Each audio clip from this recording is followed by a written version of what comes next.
Good evening, ladies and gentlemen. It is now 5:30, and I will call this regular meeting of the Burnsville City Council to order.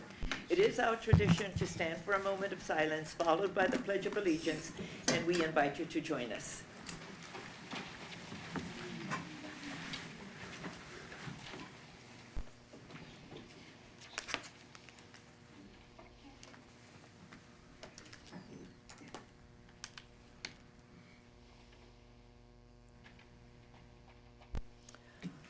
I pledge allegiance to the flag of the United States of America and to the republic for which it stands, one nation, under God, indivisible, with liberty and justice for all.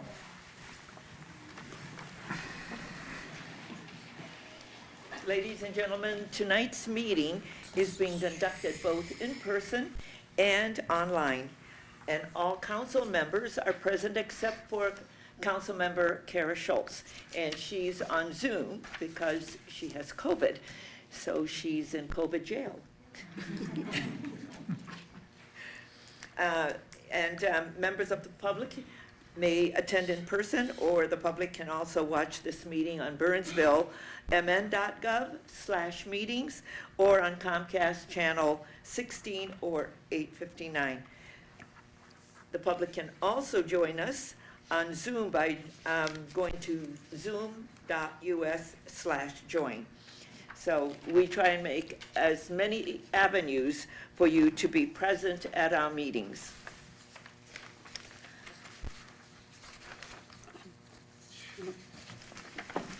I see it. Yeah. The next item on the agenda is all of our upcoming meetings.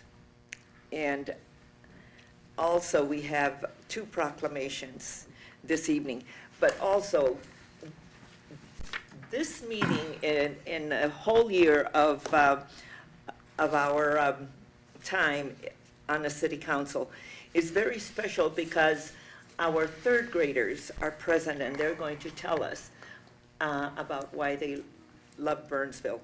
But before we get to that, I need to let you all know the schedule of our meetings. So if you want to participate, watch us on Zoom or on the TV channels, they're all there. So regular council meetings are scheduled for Tuesday, June 21st at 5:30 p.m. Our Tuesday meeting on July 5th is canceled. And we have a work session scheduled for Tuesday, June 14th at 5:30 p.m. Our work sessions are scheduled for Tuesday, June 7th at 6 p.m. in the Dakota B room. And this is a service discussion, so that's why it's a special work session. But it's going to be televised. And another service discussion, too, is Tuesday, June 21st, and that's at 6 p.m. in the Dakota B room. And then we have a proposed 2023 budget and capital improvement plan that's scheduled for Tuesday, June 28th, 5:30 p.m. in the Dakota B room.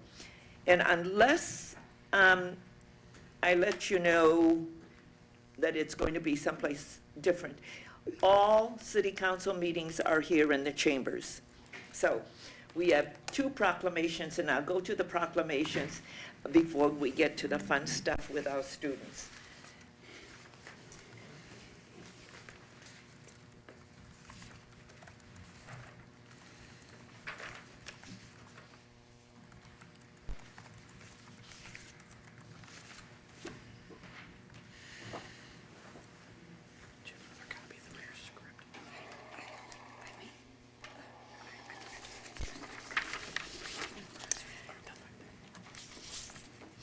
The first proclamation is for Juneteenth.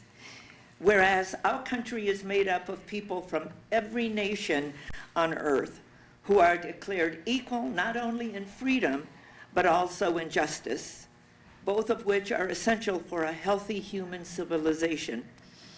Whereas President Abraham Lincoln signed the Emancipation Proclamation on January 1st, 1863, declaring the slaves in Confederate territory free, paving the way for the abolition of slavery in the United States of America.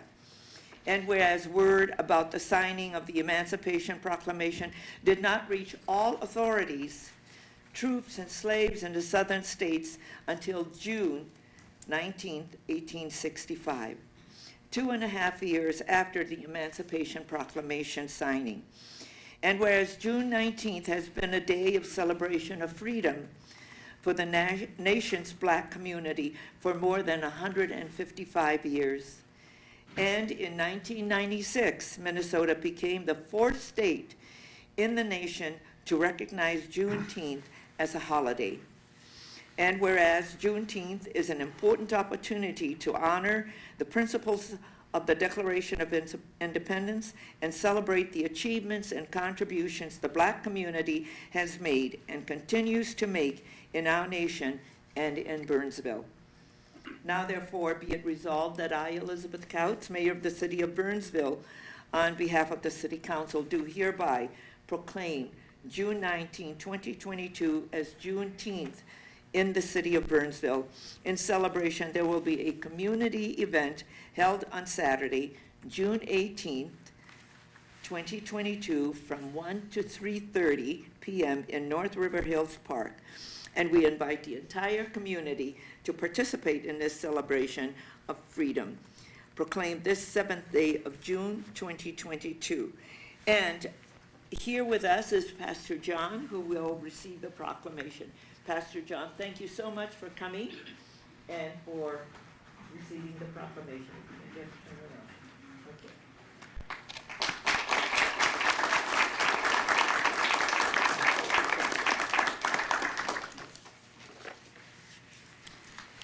The next proclamation is for Burnsville LGBTQ Pride Month. Whereas our nation has founded upon the Declaration that all people are created equal, that life, liberty, and the pursuit of happiness are among the inalienable rights of every person, and that each person shall be accorded the equal protection of the law. And whereas the month of June is celebrated throughout our nation as Pride Month to commemorate the Stonewall riots opposing police harassment, which occurred June 1969, making the beginning of the LGBTQ rights movement. And whereas the LGBTQ community has made great strides forward, but equally inclusion and acceptance have not been fully achieved, and we must practice these values and teach them to future generations. And whereas the City of Burnsville is committed to fostering the diversity of our residents, and Pride Month is an important way to commemorate LGBTQ history, celebrate LGBTQ life, and uplift LGBTQ voice in our community. Now, therefore, I, Elizabeth Couts, Mayor of the City of Burnsville, on behalf of the City Council, proclaim June 2022 as LGBTQ Pride Month in the City of Burnsville, and encourage everyone to eliminate prejudice everywhere it exists, respect the rights of all people, and to celebrate the great diversity of our city. In celebration of Pride Month, there will be a community event held on Saturday, June 25th, 2022, from 1 to 3:30 in Vista View Park. And we invite the entire community to join us, proclaim this 7th day of June 2022. And if Amber Jacobson, our coordinator for community engagement, come up and receive the proclamation. And thank you for all of the great work that you do, Amber. Thank you.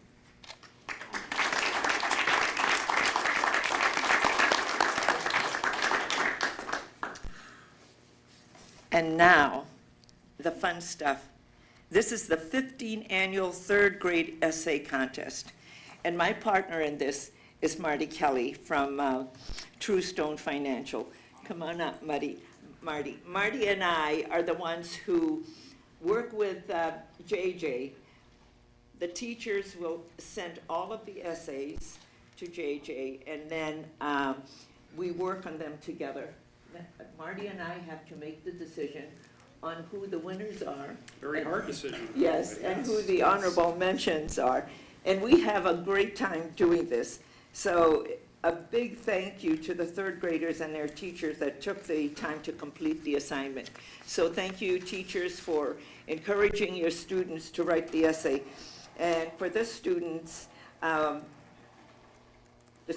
were asked to complete the sentence. I love my Burnsville community because. And with the support from Truestone Financial, we have 3 winners and 3 students receiving honorable mention awards. And Marty, do you want to say something about our experience throughout these 15 years? It's been a fun 15 years. I was thinking on the way over that some of our first recipients are probably in their mid to late 20s now, right about my age, which is amazing. That's right. Yeah, that's great. No, it's always fun. It's always exciting to see what the students come up with. A lot of smart kids out there, and they seem to get smarter every year. The thing that I'm really excited about is Mayor Couts and I were talking. We said let's raise the benefit of this. These awards are getting these essays are getting better every year. So we historically gave $25 to every student that was an honorable mention, and $50 to every winner. We decided to double that, so we're going And to 50. their teachers, not just the And students. to their teachers, right. Yeah. So every honorable mention will get $50 this year, and every winner will get $100, as will their teachers receive those matching funds. So we're really excited to be a part of the program. Yeah, and I just thank Mr. Kelly because he's the one who brings the money. So thank you, and thank you for that partnership because it's been going on for 15 years, and we sat and we said, we've been doing this for 15 years, and it's still a lot of fun. So, thank you. So, we have 3 honorable mentions, and we will recognize them, and they can come up. And then after we have the honorable mentions and the winners, we'd like to take a photo of all of them, so we have our council included. So, the 3 honorable mention recipients are Isabella Issaray from Sky Oaks Elementary, and Mrs. Lisa Stoltz. You both can come up.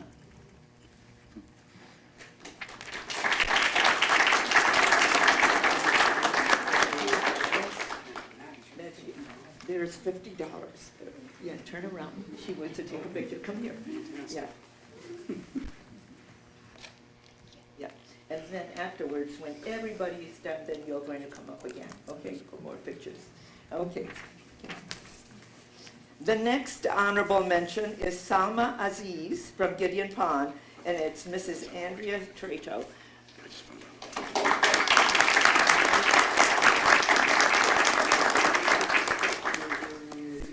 This is the important part. We don't want to forget that. There you go. Yes, so turn around and we have a check for Mrs. Trato. Oh, yes. Yes. Because we're, I guess Mrs. Stoltz isn't here, is she? No. Okay, we'll send her check. Right up here. Thank you. And then at the end, we'll have the teachers and the students come. I And the thing is, that's right. You have been a winner a lot in all of these years. That you've been a good teacher. My kids have, yeah. Yeah, a good teacher, and they do great work. And the other one is Ethan Campos from Gideon Pond. Mrs. Andrea Trato.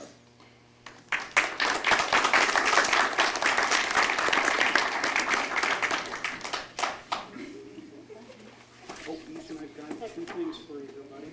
Come here. There's that, your name on it, Okay.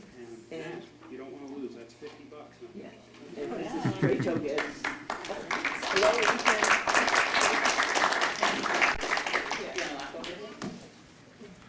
Yeah, you're the star, you Yeah. stand in the middle. Yeah.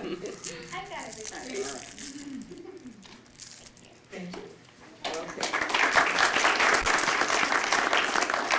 And now to the winning essays, and we will invite these students to come up one at a time and read their essays. So, the first winner is Clayton Jenstad from Gideon Pond Elementary, Mrs. Susan Socolo. Okay, you want to read your essay first? This is Clayton. Yeah. Yeah, you can. Yeah, so see there, they can see. So go ahead, read your essay. I love Burnsville community because Burnsville has many hospitals to save people, and it also has pet hospitals to save pets. The workers are also very fast at getting you to the hospital bed. There are also many ice rinks. If you play hockey, that's pretty good. The rinks are very well made with heaters. Also, there are 2 rinks in Burnsville Ice Center. There are parks for everyone. It doesn't matter if you have a wheelchair, not because there are ramps. There are also big playgrounds. Thank you.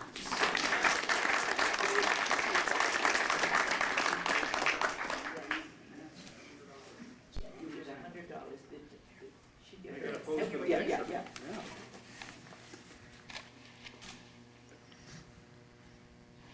Okay, did she get her? Oh my gosh, yeah, almost forgot. Okay, and the next winner is Cecilia Edwards from Edward Neal Elementary. Mr. Luke Burke. Mr. Luke.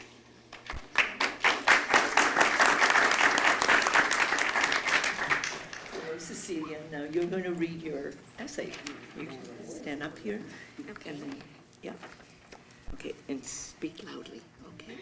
I love my Burnsville community because I go to a park close to my house almost every day. It is the perfect place for kids to play. My favorite thing about the park is the swings and the monkey bars.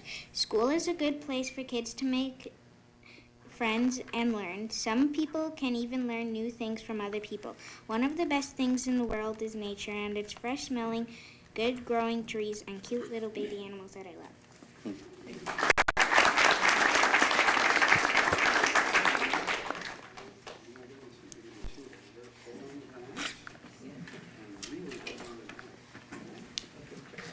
And then we got Mr. Burst, check.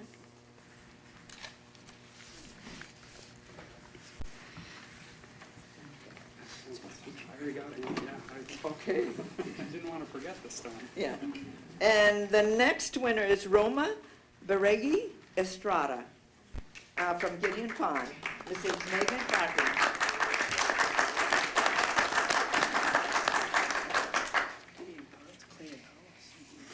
There are multiple reasons I love Burnsville, but the top 3 are the welcoming community, my thoughtful neighborhood, and my colorful surroundings. I love my community because everyone helps each other and no one ever feels ignored or left out. I love my neighborhood because there's always a warming smile to see walking past or stopping by to say hi. I love that I live in a colorful, diverse, beautiful community. That is why Burnsville is an amazing place to live. Thank you.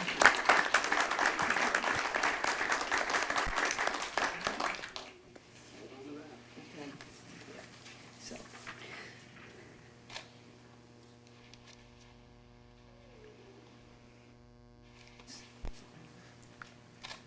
So if all the students and the teachers will come up, all the students, the honorable mentions, and the winners.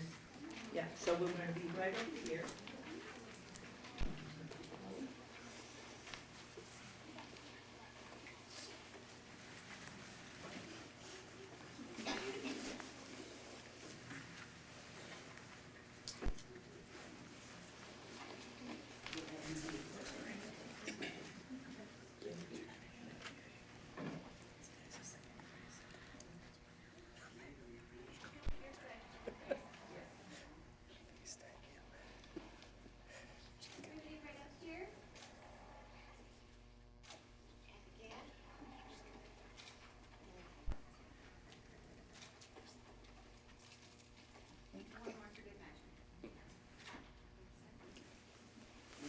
Thank you, everybody.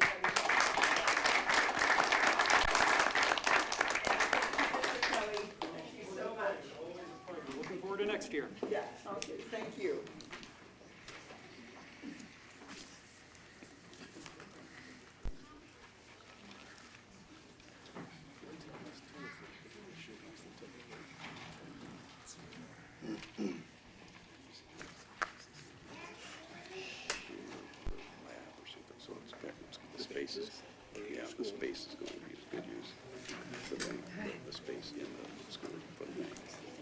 system today. To like an incubator. And are they financing that or the school? No, they're not fun. Okay, that's too bad. It's our neighborhood.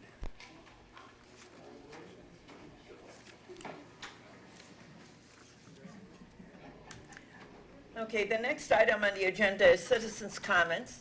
This is the opportunity for anyone to address the council on an item that is not on the printed agenda and not an application form that will be coming before us at a future date. Is there anyone who wishes to address the council? Anyone? Mrs. Collins, anyone in queue from Zoom? Oh, she's not there. I don't believe so, Madam Mayor. Okay, thank you. And we will move on to item number 3, and this is additions to the final agenda, and it is only for emergency items. City Manager Lindberg, are there any emergency items from staff? Nothing from staff, Madam Mayor. Member of the council? Okay, thank you. We'll move on to the consent agenda. The consent agenda is a group of items that's considered to be routine and will be enacted by one motion. However, an item on the consent agenda can be removed for a separate discussion and vote. Is there anyone in the audience who wishes an item on the consent agenda to be pulled for a separate discussion and vote? Anyone in queue? No, Madam Mayor. Members of the council? Mr. Lindberg, Nothing from staff, Mayor. may I have a motion to adopt the consent agenda, please? So moved. Second. There's a motion and a second. All in favor, please say aye. Aye. Oh, no, we have a member of the council on Zoom, so Sorry. if the clerk can take the roll, please. Gustafson. Aye. Couts. Aye. Keeley. Aye. Schultz. Yes. Workman. Aye. And the motion passes. Thank you. And now we move on to the first item on the regular agenda. The first item on the regular agenda is a public hearing. This is the application of Mike Adamchek for an abbreviated plat of a residential subdivision to be known as Burnhaven Woods, Plat 7, to be subdivided the existing lot into 2 single-family lots located at 808 Bryant Lane. Presenting this evening is our city planner, Mrs. Sarah Madden. Mrs. Madden. Thank you, Madam Mayor. There's just a small technical difficulty with the presentation, so they're coming to get me logged in right now.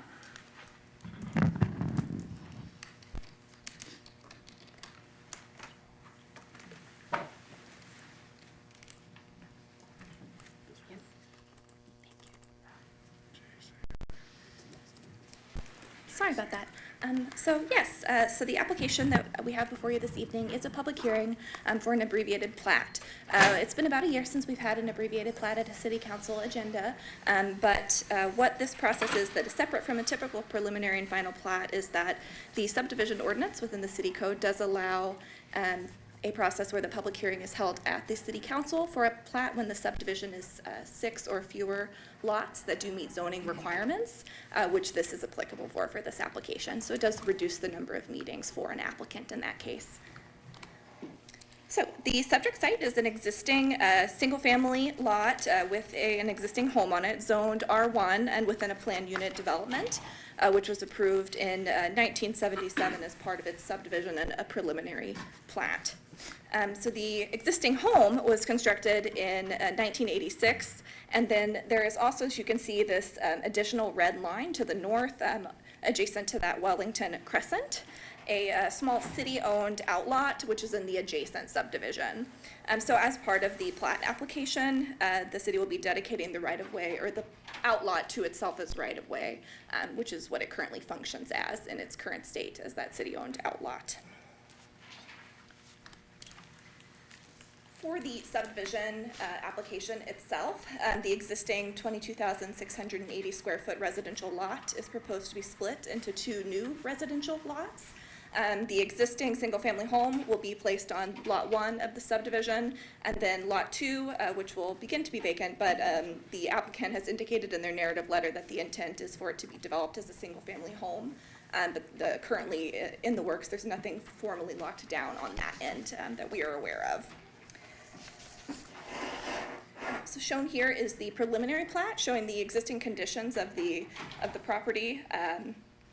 The intent is to just these 2 lots again, and then you can see the former outlot C in the north of the property to be dedicated as right-of-way. As mentioned, the applicant has shown a proposed pad for a possible home that could be developed, showing that the lot and a future home could be developed that would meet city zoning requirements.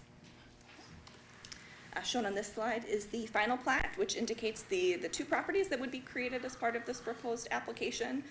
Both properties do meet zoning requirements with regards to minimum lot size as well as lot width. There's an existing condition for the lot shown here at 63 feet as opposed to the minimum of 80 feet. However, the zoning ordinance does require that, or does define that lot width is measured at that setback line, which it would meet in this case, even with the curve of the property line. So staff considerations here that both of the proposed lots are consistent with current zoning regulations for size and width. The drainage and utility easements have been provided on the plat, which meet ordinance requirements for our subdivision code.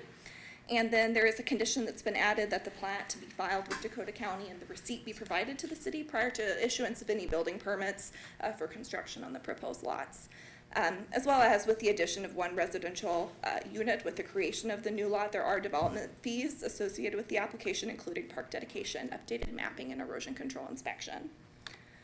So with that, staff is recommending to the City Council approval of the preliminary and final plat of Burnhaven Woods Plat 7, subject to 3 conditions.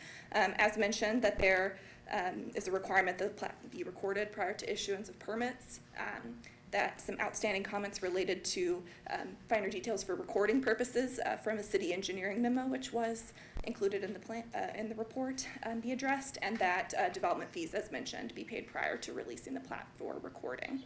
With that, I can stand for questions if necessary, and it is a public hearing this evening. Yes, thank you. Ms. Madden, on the 2 lots, if you can go back to it, one of the things that I was concerned about is how do you access Lot 2, is that through Wellington Crescent?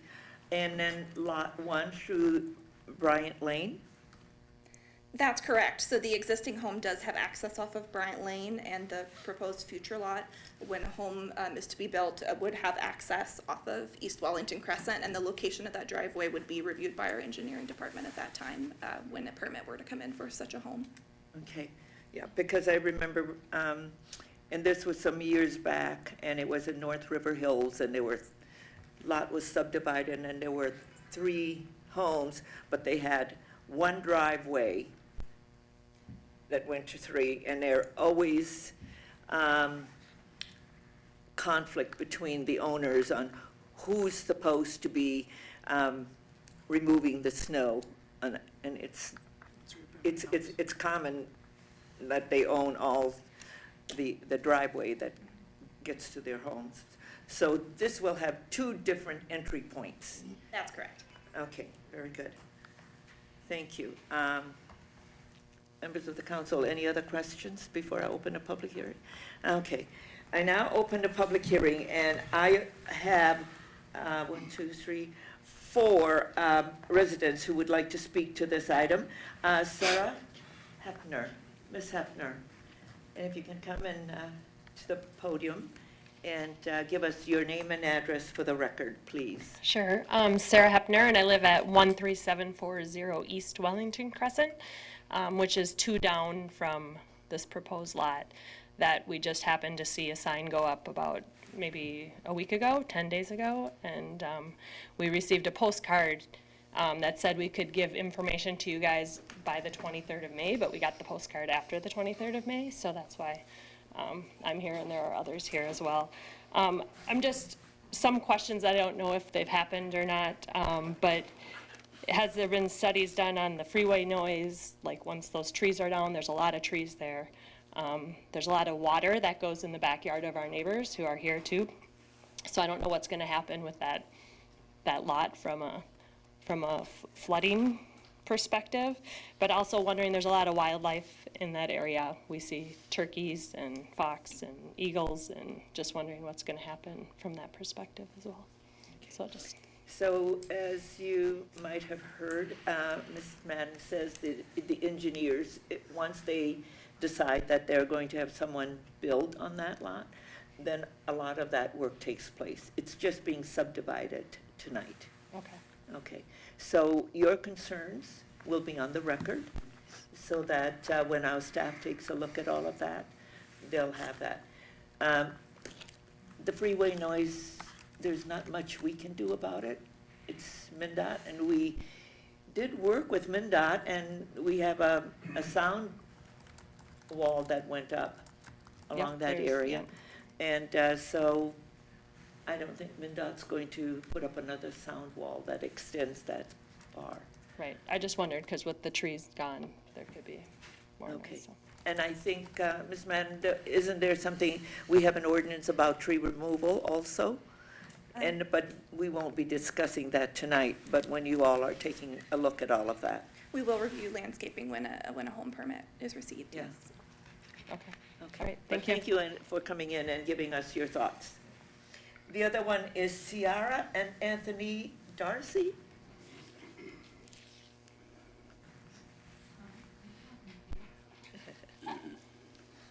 Hi. Hello. I hope So- I pronounced your Yes, names you're all- correctly. Thank you. Um, Okay, welcome. Hi. Yeah, hi. So I'm Sierra Darst. We live at 13744 East Wellington. So this proposed property would kind of like butt up right to ours. I guess for me, mine isn't as factual as it is. When my husband and I were looking for a home, there were some things that were super important to us. And that was that we were in a quiet neighborhood. We wanted a lot of trees in a big yard and just to kind of be connected to nature. And by like dividing up that property and putting a house in there, you're taking out a ton of trees. You're taking out all of the privacy of our backyard. We plan to make this home like our lifetime home. We want to pass it down to our kids, and we don't want to take away from the beauty that our neighborhood has. I mean, our neighborhood is quiet. We're low density, and I don't really see what adding another house to our neighborhood like would provide for us. Other things that I worry about is like traffic. We have a lot of low spots in our backyard, so we already have a flooding issue.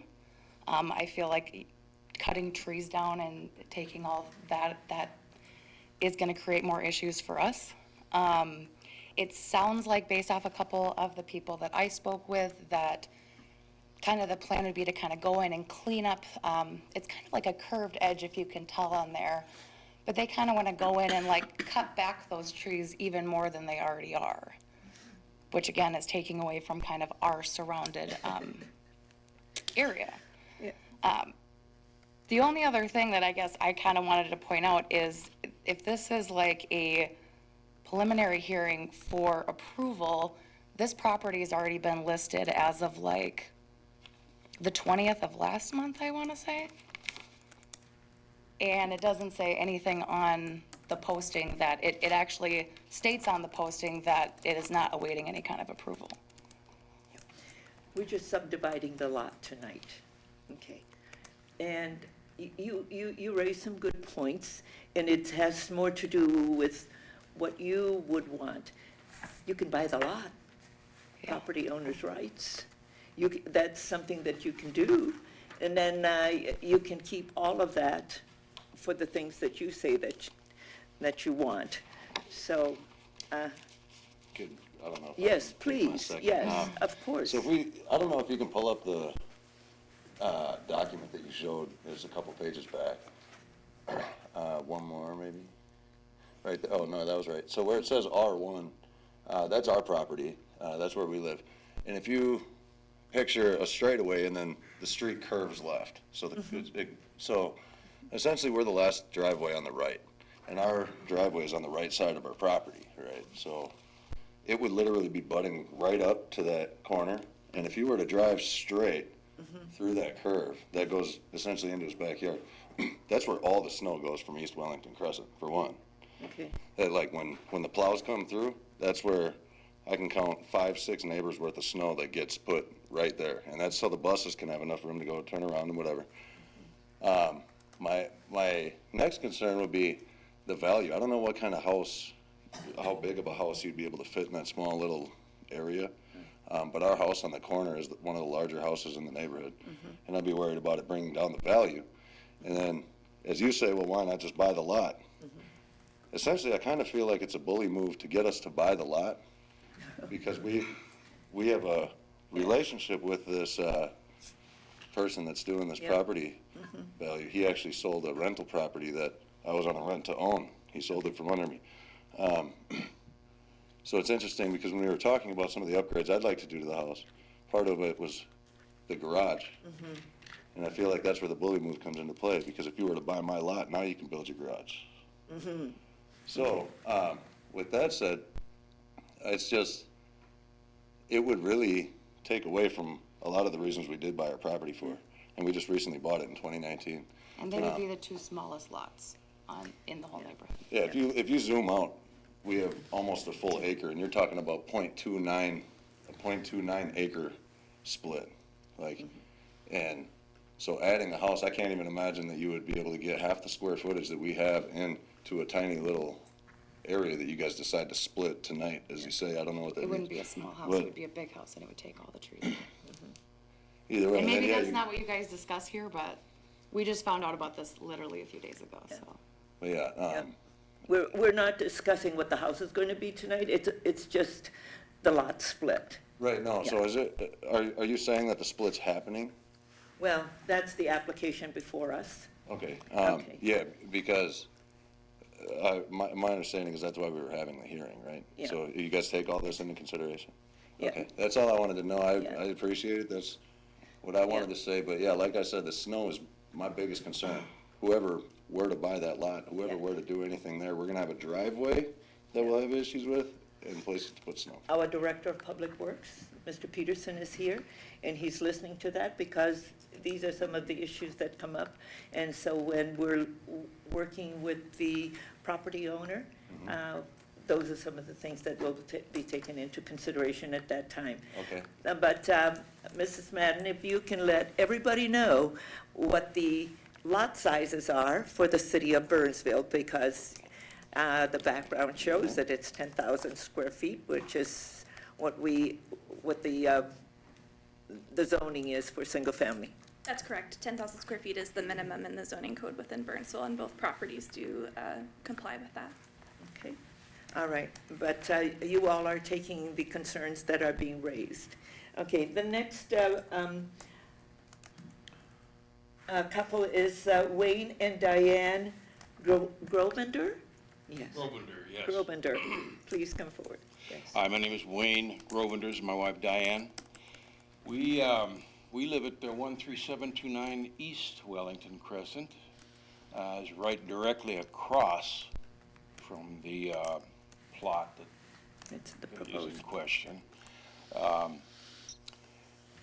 might just start off by saying, at one point, I know I talked to Sarah here last week, at one point, back in the mid-70s, this was attempted before, and at that time, the city of Burnsville denied any kind of building in that area.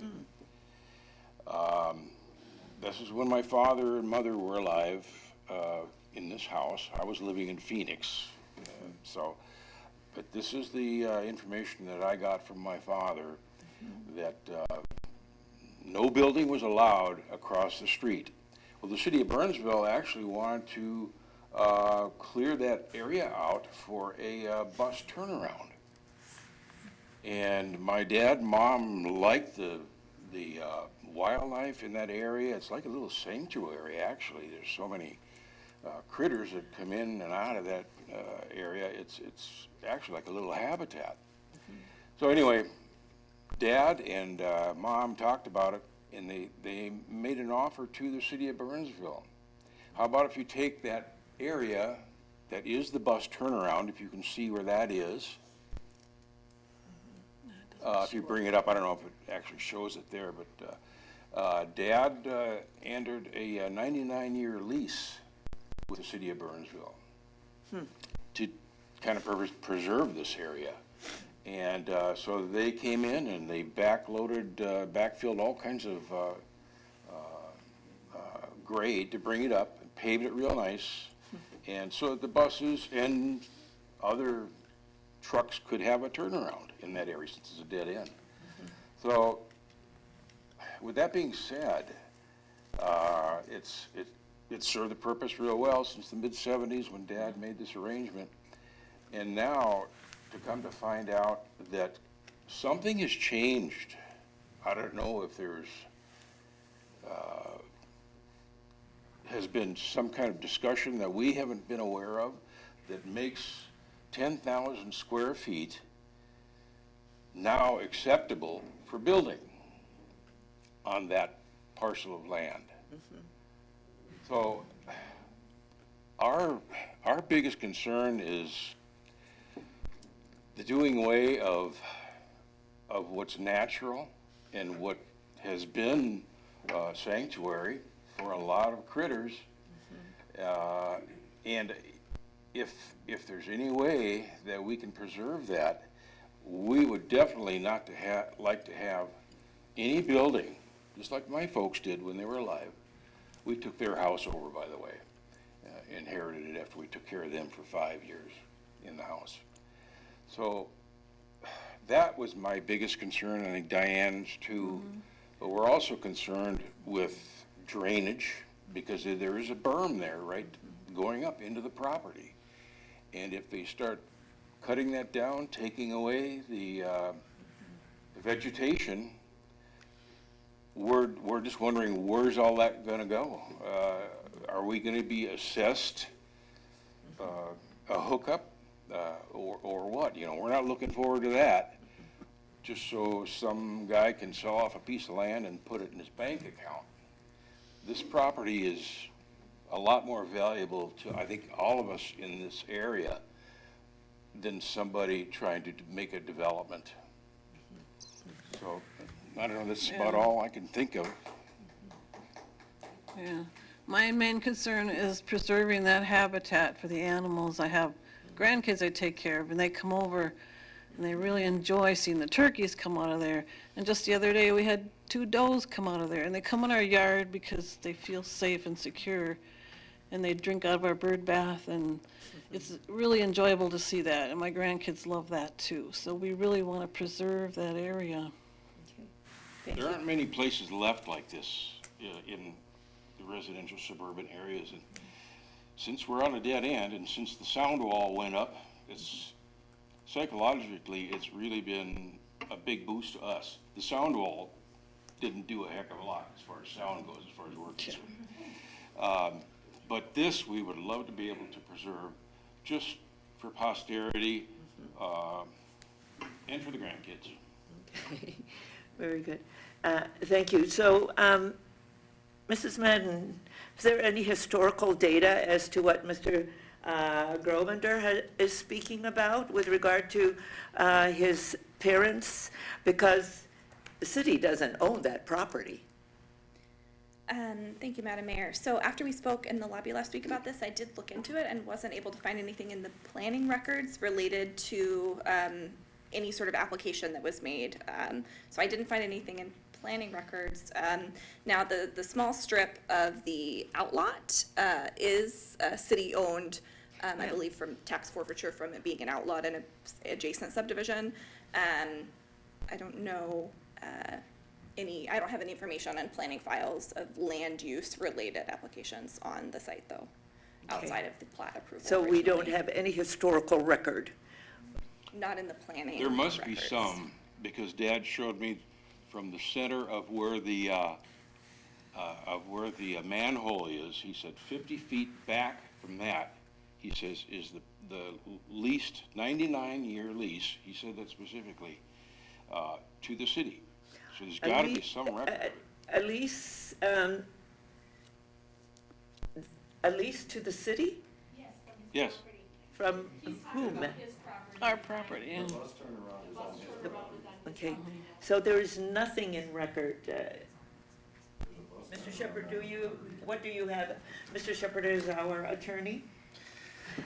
Mayor and council, I'm not aware of any documentation about ownership, again, beyond what Ms. Madden said with respect to the outlot, which is owned by the city and going to be added to that right-of-way on Wellington Circle.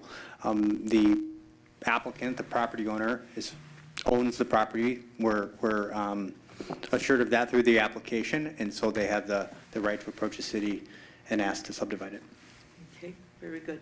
So apparently there is no record of the information that you have. So I'm going to go to our Public Works Director. He has his hand up. He must have some information. Mr. Peterson. I believe the story is that we're talking about, you can't see what he's talking about on the sheet here. There is a turnaround that is on the Mr. Grovinder's property that I don't know the history on it, but I can believe that we had some agreement to build it there. But what it is, I don't know. Okay, so you don't have any record except? Yeah, it's, at this point, it's been there a very long time, I'm sure, but we must have worked out a deal at the time to put it there. Here, I have some from, this is 19, I think it's 81 on here, and it shows. Right there, yeah. Yeah, So there's that no, was the- What we'll do is that if you have that, our staff can take a look at it, and, yeah, and we'll get a copy of that, and then we'll, you know, because right now, we don't have any record Right. of any of that. Councilmember Gustafson, Brian, can you okay. clarify something for me? So what you're talking about has nothing to do with this property? It doesn't, no, Okay, but so it, it's your the property. only that way what he it says. pertains is that the city of Burnsville wouldn't allow that development, any development residentially in the past across the street, but the city of Burnsville did want to either purchase part of that land for a bus turnaround instead, and that's when Dad offered Do it on Yeah. that portion. Okay. Yeah, Thank you. and unless we have some documentation that in the past, that the city of Burnsville did not allow that. You know, we don't have any factual data. on Would any the of Dakota County have records of something like that, or would it just be a city proper documentation if there's some Mr. buried Shepherd. someplace? Mayor and council, I think we're sort of talking about apples and oranges here. this? Because we're doing a subdivision of a lot. On Well, that's what I'm- the city's treatment of an adjacent property, of which we're a little bit in the dark, really isn't before the council here. We're talking about the particular applicant's property and the application to subdivide it. Yeah, and the thing is, you're talking about a different property with a lease agreement and not about this Right, but I'm just property. trying to let you know what was going on way back when and what's changed now, and Yeah. so, you know, it's his land, Yeah. but, you know, there are other factors involved in why many of us don't want that land developed, Okay, so. thank you. Okay, the next person who wants to speak is Chris Lamprecht? Yes. Hi, thank you for allowing us to speak on kind of this subject. Chris Lamprecht, my property is 13800 East Wellington. I'm directly east of the property. I want to recognize the right to the owner to be able to parcel their own land. The fact that it will bottleneck the wilderness through that area. The land gradient for the flooding is certainly an issue to be considered. But I'm a very factual person. The Burnsville zoning code, under my understanding, has 3 criteria for stipulations for a subdivision.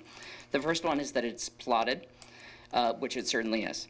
The second one is that it would be part of the same subdivision, which it is not. I believe the first property is part of the Bryant subdivision, and the second one would be part of the Colonial Hills subdivision. So that would be something to certainly consider against Burnsville coding. And the third one, it meets the minimum requirements, which I believe, Sarah, your name was, that you already stated that it does. The other one is that with the property on the top as the north, is there a driveway able to actually give access to this property from Wellington? Or would it have to go all the way through from Bryant because of that second stipulation for the subdivision? Would be something to consider. Thank you. Thank you. And Ms. Madden, you said that the entrance to that second lot is going to be from Wellington. That's correct. It would be a city code requirement that it has access off of the public street there. Yeah. Okay, very good. So I am wondering, Mr. Adamchak. Okay, did someone else want to speak before I bring up Ms.? Okay, did you sign up to speak? I did not. Okay, come forward before I have Mr. Adamchak speak. And give us your name and address for the record. My name is Claudette Lamprecht. I live at 13804 East Wellington Crescent. And I think I can shed some light on the background of this. It has implications. The city, I bought my home in 1980. And in 1980, this whole plot behind me was a pond, a large pond, and a wooded area. In the mid-80s, McAndrew came in, and a developer came into that lot behind us and purchased it. He started to develop, filled in the pond with lots of dirt, took out the 100-year-old oak trees, left the cottonwoods. At any rate, the water was an issue. The city had to come out because the water was not correct. The engineer from Burnsville, city, had to come out because the water that was coming from this new development behind us was running down through the woods to our home and the home next to us. In fact, it flooded their home and almost came into our basement. So the city said, you know, we're going to help you. We're going to come out, and a few years back, one of the engineers came out to check out to see what was this pipe that was between our neighbor's home and our home. It runs behind our line, back into the woods, to catch the water coming down from these homes behind us. They stated to us at that time that this woods would never be developed because if it did, it's going to flood us out. And then the city is responsible for that because they allowed it to come in.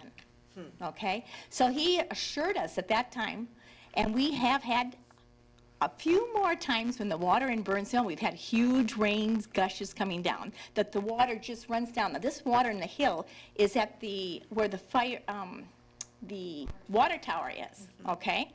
And so the people that live in the house on the corner, the water now is running down behind their home as well as it runs through this woods area down because the landscaping that has occurred because of where the houses sit allows the water to run down, okay? Now the pipe that the city put in does catch some of that water, but if you take all those trees out of there, in fact, when the city said, you know, please clean up your buckthorn, when we removed buckthorn in that area, we planted trees to help sustain this area so that we're not flooded out. But if the city comes and allows this permit to go through, and a house is put in there, and all those trees are taken down, what's going to happen? Christopher's house, our house, the people next to us, we're all going to get all that water. Okay, the city needs to think about this. That's not fair. Okay? Thank you. Yeah, Okay. thank you. Thank you. Mr. Adamchak, you're the owner of the property that you're subdividing. I just had back surgery. Anyhow, I've lived there for 34 years. I've been selling real estate for 32 years. I've lived there longer than any of these people. There's never been water back there, ever. Anthony has a pond behind his house, but it comes down from the hill up above, not from my house. And in my intent letter, we're going to take down as few trees as possible because my wife and I are going to be looking at what goes back there. And, you know, Anthony does have a big house, but if you look at my house and all the houses on Bryant Lane, those are all big custom houses that I sold. They're not small houses. And I have never seen any trees planted down there. You know, like I said, I've lived there for 34 years. I have a path that goes all the way around that lot. And anything that's back there has been there from day one. Probe Engineering, I know the owner of Probe Engineering. He's the one that platted Old Bryant Lane. That's been that lot since way back, before I bought it. And, you know, when a guy owns his own piece of land, and I'm hearing a lot of misinformation from my opinion, it doesn't make me happy. You know, I know a ton of builders. It'll be a small rambler. It's going to fit into the neighborhood. It's going to provide tax dollars to the city, maybe some new students to the school district, allow for a family to come into what's a beautiful neighborhood. Wellington Crescent's beautiful, so is Bryant Lane. I just think it's a win-win. And I was referred to as some guy. Yeah, I'm going to make some money. You know, that's part of the deal. But everybody I know could never figure out why that thing was not. You can just tell there should be a house there. That's my opinion. So, and this evening, you are asking us to approve a preliminary and final plat. well, I got a letter at one point saying that everything's been satisfied. I spent $14,000 to get to where I'm at right now. And the lot that's being subdivided is bigger than the lot that my house sits on. Yeah, I saw that in the So, background. it's not a big lot, but it's not a small lot. No. But it fits the lot size for the city of Burnsville, 10,000 square feet. Yep. Yeah. Okay. I gave Probe Engineering $5,000 to figure all that out. That was his biggest concern. Would a house fit back here? And he did all of his homework with City Hall and said, platted it out. He said there's absolutely no problem getting a house on there. Okay. Thank you. Yep. We've heard some of the concerns about the water. We've heard the concerns about the tree removal. And so our staff will work with you and whomever you sell that property to. Yeah, and like I said, the intentions are as few trees as possible. I'm not big on taking trees down. But the water, I don't know what they're talking about, because I... Because you're up on the top of the hill. Okay, please, one of the things that's in this chamber, there's only one thing in this chamber is our values. And respect is one of that, and I will recognize you, okay? But right now, yes. And I've got wooden steps and garden boxes going down on that side, and I got a path going down on that side. And I walk that lot several times a week. Yeah. There's never been water back there. And the bus stop is across the street and to the right. Okay. All right. Thank you so much. Yep, I appreciate your time. Okay. And I believe, Mr. Lamprecht, you wanted to speak again. Yes. Chris Lamprecht? I'll just refer to that because I grew up in the neighborhood as well. And one of the people that already spoke, who's directly west to it, I have mowed that yard on the side my entire life. And every single summer, it's completely flooded back there in their backyard, multiple times every single summer. Okay. Thank you. Thank you. Okay. I saw that your hand was up. Did you want to speak? Yes. Give us your name and address for the record, please. Kind of a running theme. I'm John Lamprecht. I live at 13804, and we are like 2 properties down on East Wellington, toward the dead end. It's down in our backyard where this big pipe was actually added, and this grate was actually added to deal with the runoff water that happened from the development up here on Bryant Lane. And it's actually our neighbor next door that has the bigger problem, because in spite of that pipe, they still end up with puddles, or actually, like we call it a lake almost, that will happen whenever you have a lot of rains. And granted, you can't deal with 100-year rains or whatever. I'm not even sure what a 100-year rain is, because in the past 20 years we've had 3 of them or something. So But at any rate, that pipe was added, and it's actually right on the lot line between our neighbor and ourselves. That's where the concern is, because we're at a very, very low level. And so the area that is proposed to be subdivided would be higher than that, and it grades down towards a natural flow point that would even run it even further down. Currently, all the trees and all the vegetation seem to take care of it back in that area. But as was referred to, on the East Wellington Crescent side, there's a large berm, and in order to develop that property, they probably will end up taking some of that berm down, unless they leave it up, in which case it'll be higher, and then there'll be even more of a grading back behind. And so the possibility of water coming down, that's what was being referred to.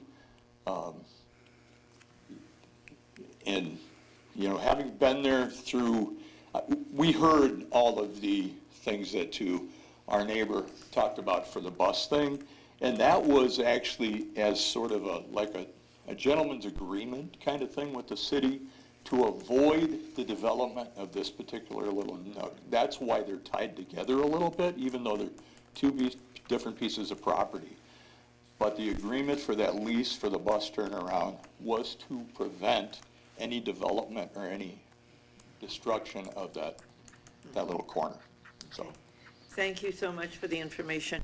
And I know that our staff is taking notes on all of the concerns that have been presented this evening. And I know that Mr. Peterson, who works with a lot of these developments and also takes a look at all of the runoffs and how it impacts the neighborhood. So I know that you're taking the notes and hearing the comments.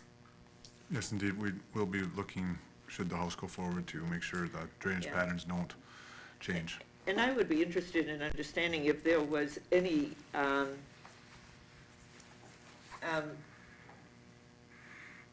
background information on the pipe that had to be put in to cure the runoff. Just during the conversation this evening, I was able to do some research. It was put in 1979. We've done lots of drainage repairs through the years because these things... Not in this neighborhood or in other neighborhoods throughout the city? All throughout the city. That's what I because was... they do come up, and admittedly, sometimes new homes do bring some of these things to light as well. So we have taken care of many drainage problems, and we have an annual program to make, it's amazing. All of a sudden, something will pop up that we haven't been there, and the city's been going around for a long time. So we do take care of drainage, minor drainage problems every year. I'll take one more comment, and then I'm going to have to close the public hearing. Claudette Lamprecht again. Mrs. Lamprecht. Okay, so it couldn't have gone in our neighborhood in 1979 because we've been there 42 years. We bought our house in June. We moved in June of 1980, and that pipe went in after the development went up above, and that was after McAndrews. McAndrews came in about 84, and that development in that area, as Mike was saying, was, you said you've been there 34 years? So that was in the late 80s. I certainly won't. No, but I'm just saying. Your knowledge is someone certainly came good than out from mine. the city to acknowledge to look at where that pipe was and everything, and ask questions about it a few years ago. So. I 100% believe you that we were out there and looked at it, and this looks like a classic example of where we put a pipe into a backyard to attempt to provide a drainage outlet for something that was a problem. So not questioning that at all. I just had the record of what is, we do have mistakes here occasionally on the year, so. Yeah, it's just, that wasn't in 1979 in our neighborhood. Okay. Okay. Thank you. Just correction. Thank you. Thank you. I think we've heard from the neighborhood, and members of the council, I'm going to close the public hearing unless you have any thoughts. But I'm going to close the public hearing. May I have your thoughts on the issue before us? Councilmember Workman. Just to clarify again that this is not an application for construction of a single-family home. This is just to cut the land in half. There, I assume, would be a follow-up application and public hearing potentially for construction. For development or construction, if the proposed home meets all city zoning requirements, and it would be an administrative building permit from city staff. But a lot of what's been talked about tonight is kind of speculative because we don't know what this potential home is going to do to the plot. We don't know what trees will be removed. We don't really know anything besides the fact that Mr. Adamczyk wants to subdivide his property, which he is legally allowed to do.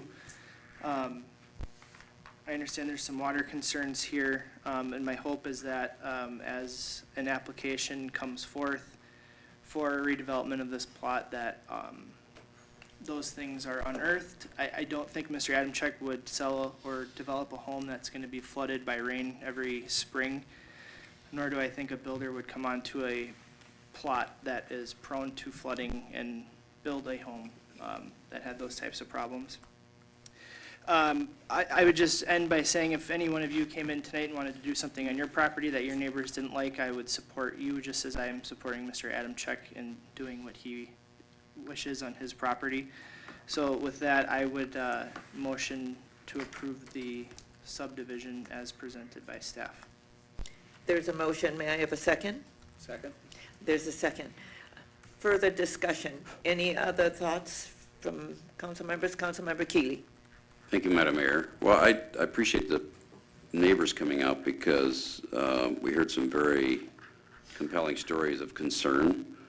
When a property owner has certain rights, it's still not easy for us to take those rights away. In fact, we can't. They have property rights. But my biggest concern is not so much some of the trees going, because it looks like there's a pretty good set of trees along the property line with 13744 and 13800. But I am concerned about the water runoff. It triggered a drainage pipe being put in. I don't see any reason why there's any reason for a person who mowed the lawn for most of their life to say, yeah, it was flooded almost every summer.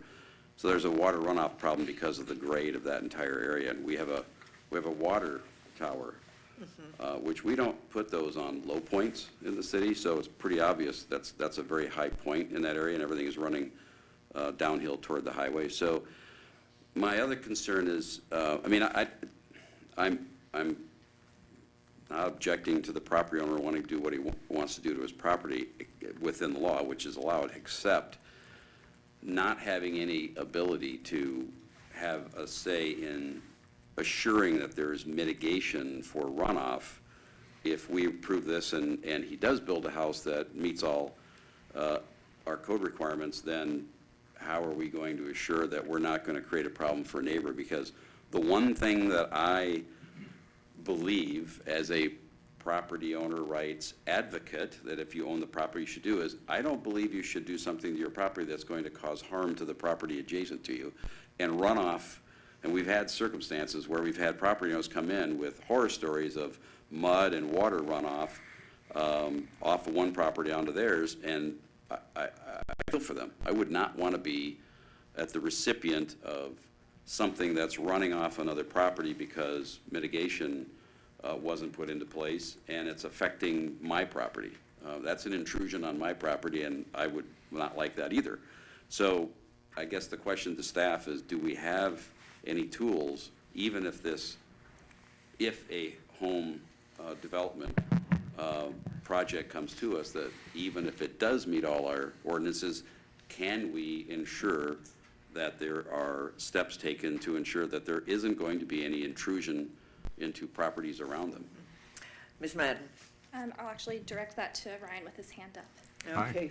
Mr. Peterson. Good evening. I'll just start out by infill lots are a challenge.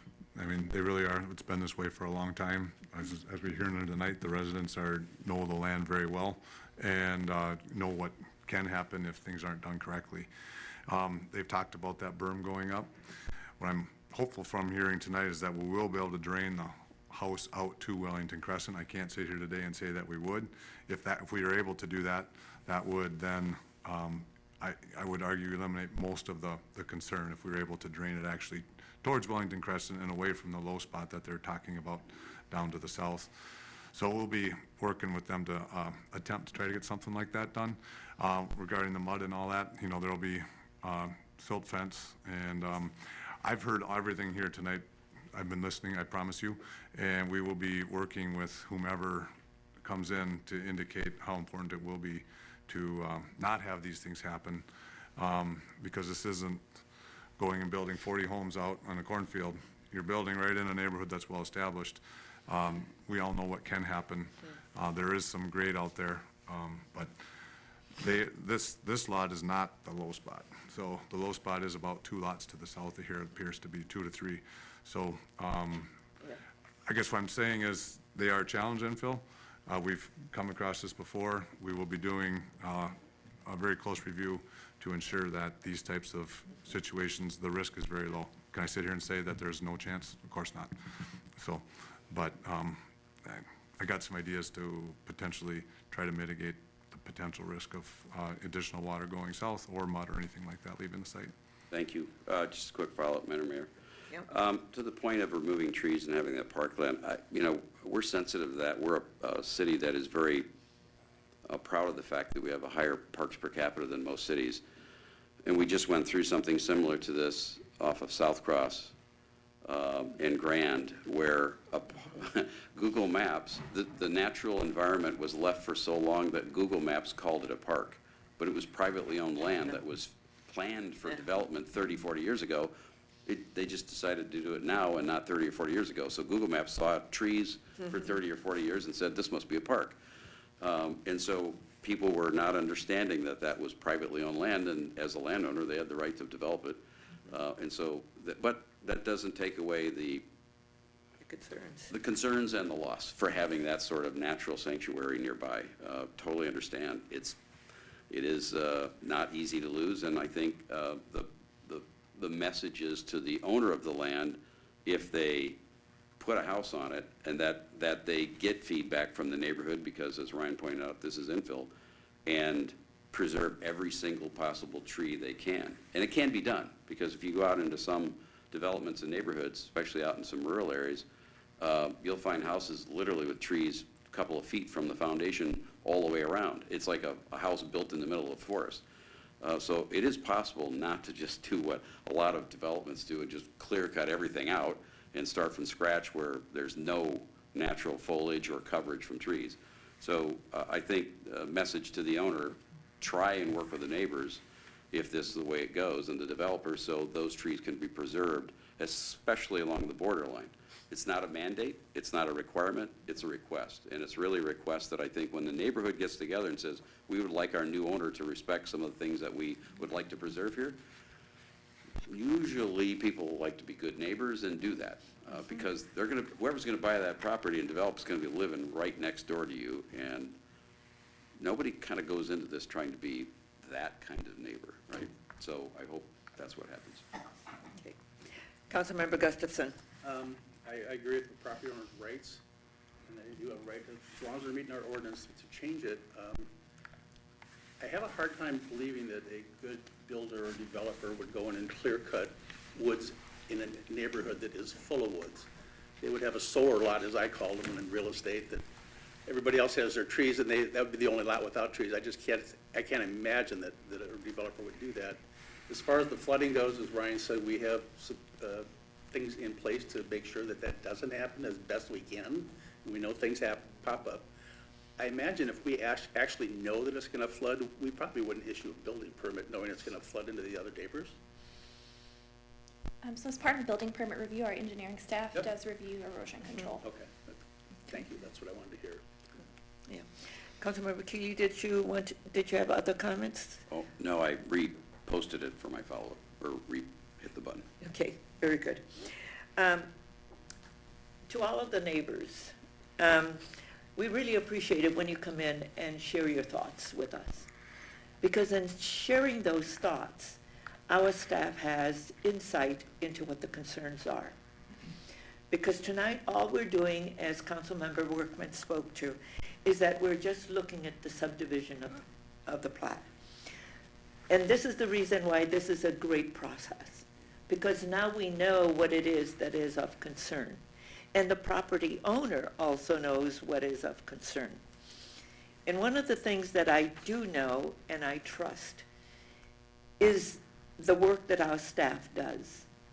Not too long ago, we had someone who built a house but did not want to do what our staff wanted him to do. And that is to make sure that the runoff didn't impede onto the neighbor's lot. Do you remember this, Doctor? Oh. Yes. Yes, yes, okay. And, but he did a great job of trying to preserve the neighbor's lot, even though the property owner didn't want that. So I trust that tonight's meeting, you all brought your concerns. And to what my colleagues have all said is that it is very difficult for us to take away the rights that belong to people, okay? We can't do it. It is about our Constitution in our country. And tonight we talked about everybody has rights. But the thing is, how do we live in harmony together? How do we live in harmony together? And that is just understanding what is of concern to you. And Mr. Adamchek, who is the owner of the property, whoever he sells that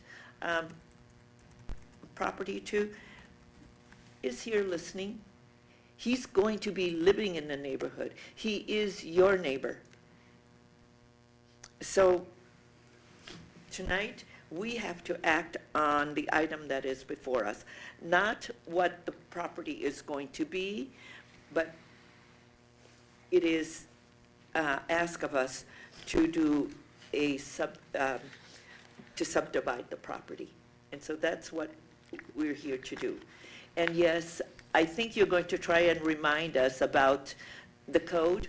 Yeah, I was just wondering if someone. Okay, I closed the public hearing, but I'm going to recognize you, and that's it. Yeah. Okay?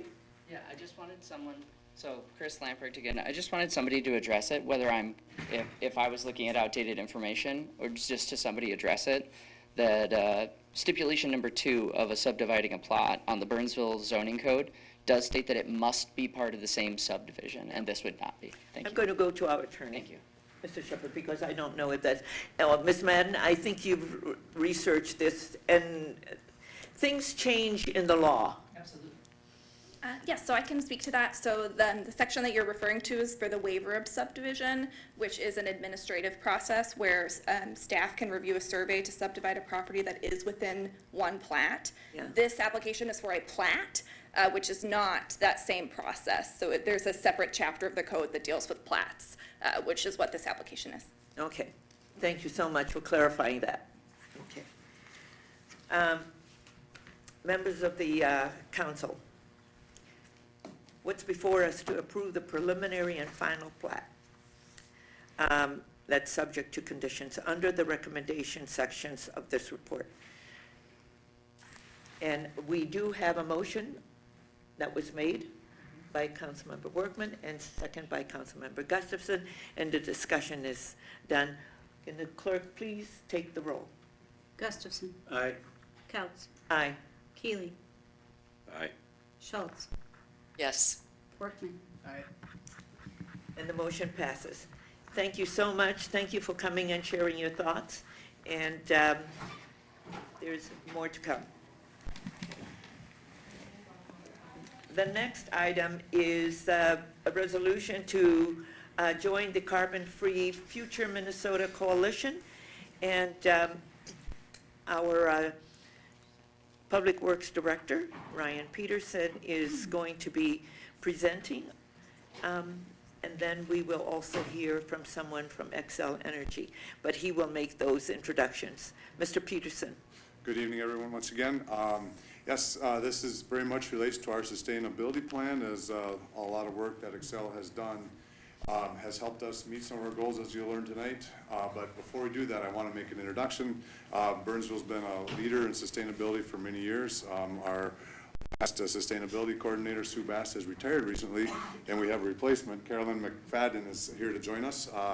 She's done some great work in some other places, including Dakota County, last job at the Minnesota Department of Veterans Affairs, and she's ready to go and step into those shoes and continue our path on sustainability success. So I thought I'd quickly take the opportunity to let her introduce herself, as you'll see her periodically on these types of subjects. So I'll turn it over. We're very happy to have her. Yeah, and welcome, Ms. McFadden. Yes. Yes, Madam Mayor, council members, thanks for having me. I'm just really excited to be here. Again, Caroline McFadden. Burnsville has such a well-respected and established sustainability program throughout the state. So it's really an honor to be able to implement the thoughtful and intentional sustainability plan that y'all have created. So I'm just really excited to dive in and start working on it and continue with the successes that you've already had. And like Ryan said, I was the sustainability coordinator for the Minnesota Department of Veterans Affairs, and I've worked at the Minnesota Pollution Control Agency and Dakota County, doing solid waste and stormwater work, so. Can you help us with Kurt Kudelka then? Yeah. You don't have to answer that. You don't need to answer that. Yeah, thank you so much, Ms. McFadden, and welcome to Burnsville. Thank Yes, you. thank you. Yes.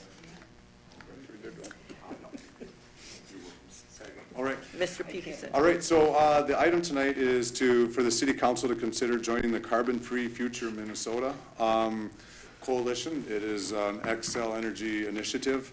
I have just a couple slides to indicate how they've helped us achieve our goals or help us on our way. And then Michelle Swanson, governmental relations person with Xcel, is here, and she can take you home from there. So quickly, the overarching goal that we have is greenhouse gas emission reductions.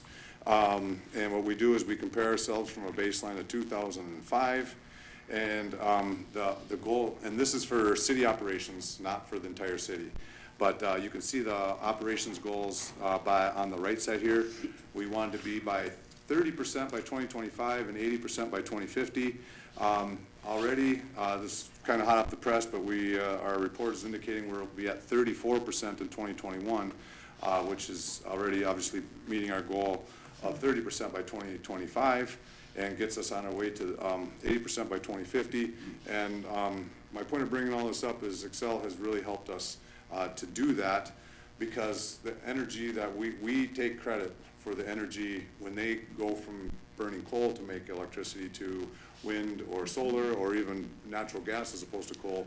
That helps us meet our goals. So I just really wanted to point that out. Some of the things they've already done is remove coal operations at Black Dog Plant. So that is, it is natural gas.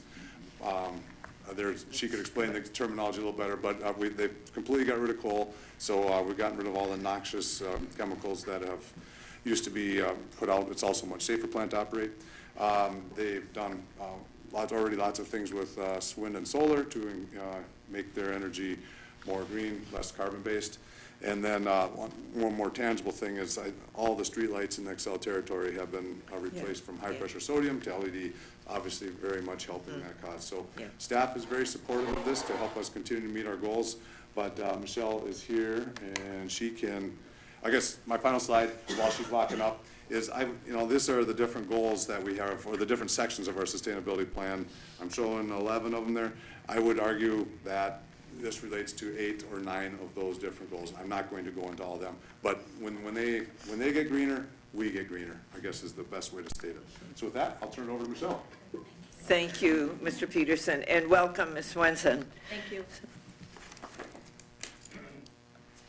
Well, I want to thank you for giving me the opportunity here to talk about our carbon-free future vision and possibly joining our coalition. So to start off with, you're probably all familiar that approximately 2018, 2019, Xcel Energy made a commitment to go carbon-free by 2050. And as an interim step, we said we're going to go 80% reduction in our carbon emissions from 2005 levels by 2030. And we're proud to have made that announcement, and in fact, as I said, we were the first ones to announce that vision, and we've had a lot of other utilities follow us. So we're very flattered that others are kind of taking the same visionary effort that we're interested in. And as you can see, right now, on a company-wide basis, we're about halfway to our vision. We have 50% lower carbon emissions in 2021 as compared to 2005 company-wide. For the upper Midwest, which is Minnesota, North Dakota, South Dakota, Wisconsin, upper Michigan, which is the old NSP service territory, we're actually at about 61% lower carbon emissions from 2005 levels. And right now, we're about 33% renewable. So why did we choose 2050 for our carbon-free vision, and why not earlier? So our experts have told us that 2050 is the right year to hit carbon-free. We have a lot of experts like the Electric Power Research Institute, MIT, other research organizations who have really looked at this closely, because obviously we have a lot of advocacy groups out there who really want us to go faster, quite frankly. So as you saw on the previous slide, we're on track to be 80% carbon-free company-wide by the end of the decade. And we know with the existing technologies right now that we can hit that 2030 goal. We know technologies now that are cost-effective and reliable in order for us to get to that 2030 goal. But to get that last 20% reduction into 2050, experts agree that time is needed between 2030 and 2050 for technology to evolve that is going to be affordable and reliable. And throughout this entire presentation, it's really important in terms of if you're going after a carbon-free vision, it has to be reliable and it has to be affordable. So, whoops, all right, I don't know how to back up, so let me just keep talking on my last slide. Sorry about that. So while a lot of our carbon reductions through 2030 are going to be done through adding renewables, the last 20% of carbon reduction really needs technology to advance to have dispatchable carbon-free resources. So the technology of dispatchable carbon-free resources isn't yet commercially available at the scale and the price that we need to ensure that we're going to have reliable and affordable clean energy. So in other words, we need advances, and we're counting on technology to advance between 2030 and 2050 in the areas of things like energy storage. So think batteries hooked up to solar or wind to store.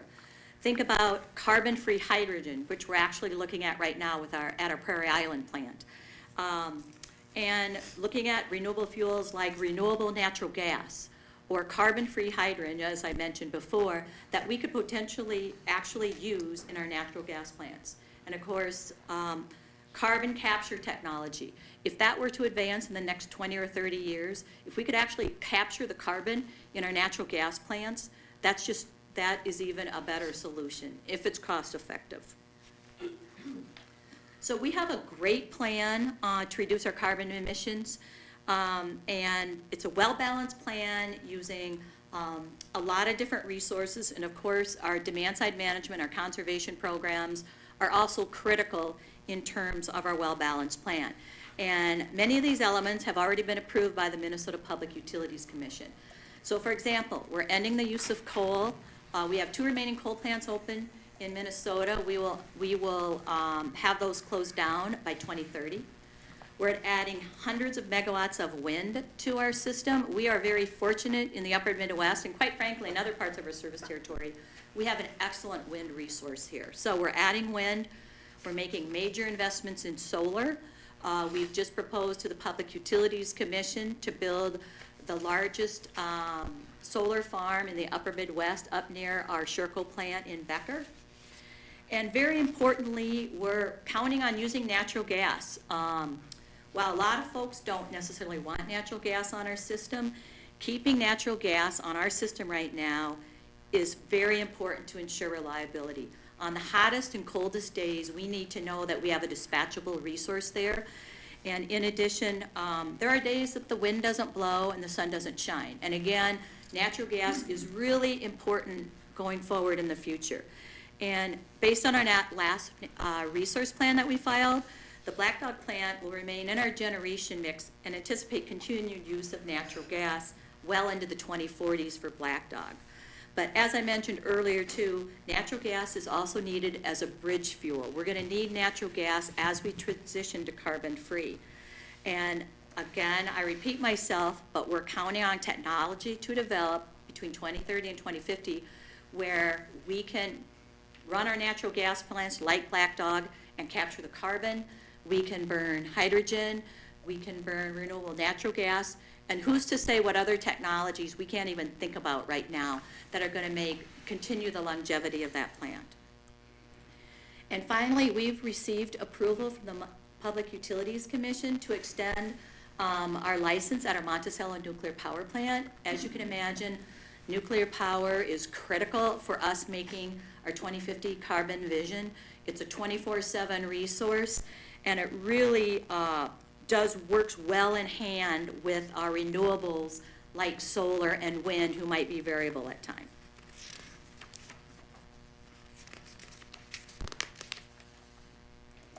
So we need your voice and support of the plan. So as you probably know, we're regulated by the Minnesota Public Utilities Commission, and policy is shaped at the Minnesota Legislature. And both of those bodies hear regularly from activists who want us to go faster, for example, to get to carbon-free, or there are those too that think we are going too fast. In addition, there are a lot of advocacy groups out there who don't like particular parts of our plan. And our plan is a comprehensive one with a lot of moving pieces that need to work together. So for example, we have advocacy groups out there that don't like nuclear, for example, would like to see nuclear off of our system, or they don't care for natural gas. And from our position, we think that that would be a mistake, and we think that would threaten a reliable and affordable carbon-free future. And so that's why I'm here tonight to ask the city of Burnsville to consider being a part of the coalition, the Carbon-Free Future Minnesota Coalition. And it's a coalition of customers who support reasonable energy policy and support our plan. And so what does it mean if you were a member of the coalition?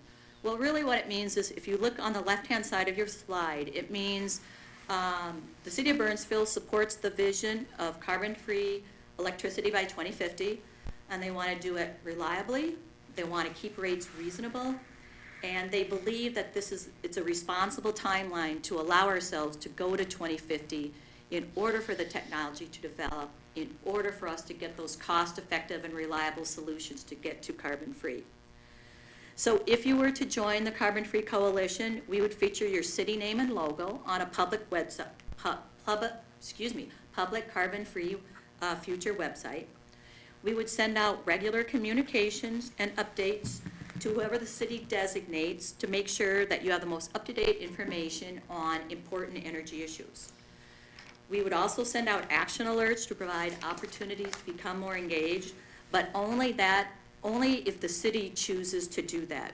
The city chooses its level of engagement as part of the coalition. So just adding your name and your logo to our website is extremely powerful and would be really appreciated. So, City of Burnsville and Xcel Energy have had a very long-standing partnership. We've got a lot of partnerships we've worked on together, a lot of good memories, last coal train at Black Dog that the mayor was at, et cetera. And so I hope that you'll consider joining the coalition, and in addition, as Ryan had mentioned, it dovetails perfectly with the city's sustainability goals. So with that, if you have any questions, but I'm done with my presentation.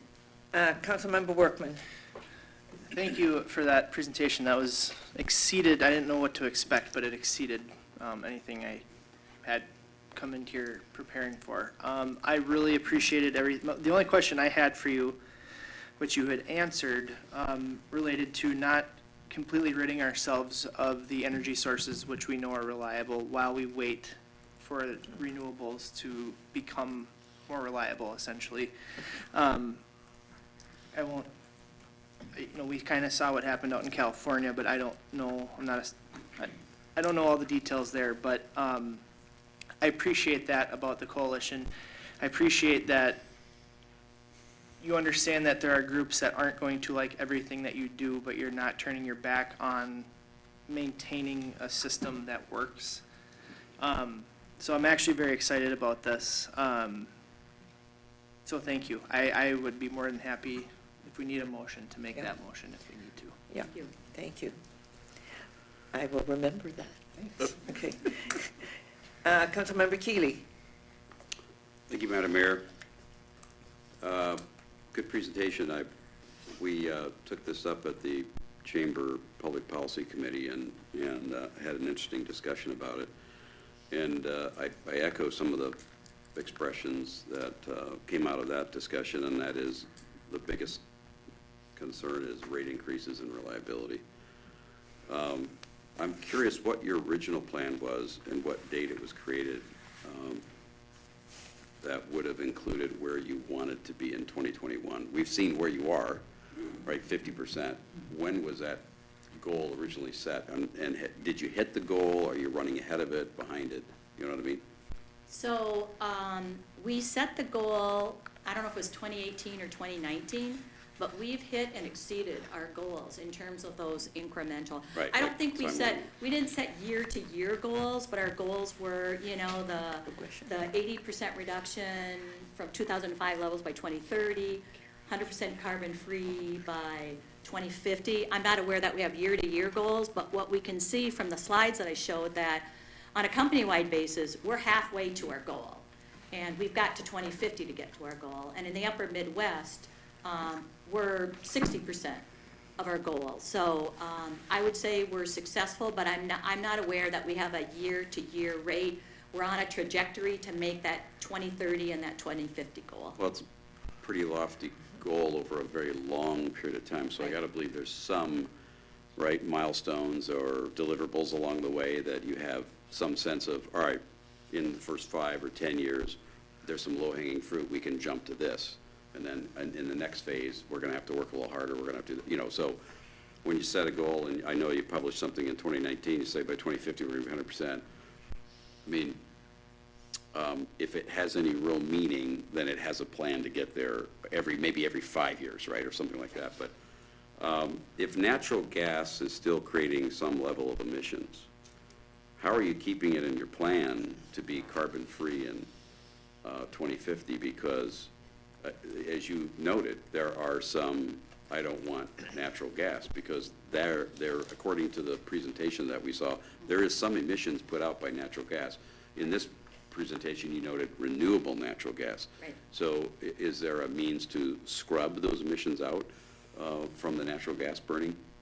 And my biggest concern there is, of course, Black Dog. We don't want it to close, right? For sure, and that's why I brought up Black Dog, because the current resource plan shows it operating on natural gas into the 2040s. So the whole idea of the long trajectory to get to the 2050 is we're already exploring renewable natural gas, not only for our gas utility, but the ability perhaps to basically combust that at the natural gas facilities. So that would be a renewable fuel essentially being burned at our facilities. The same with carbon-free hydrogen. I mean, there are a lot of possibilities out there, but they're not cost-effective, and, you know, there's probably technologies we can't even think of. The other thing I would say is, and I mentioned, you know, carbon capture has been talked about a lot across the industry. Yeah. And right now, it's very expensive, and it's not cost competitive.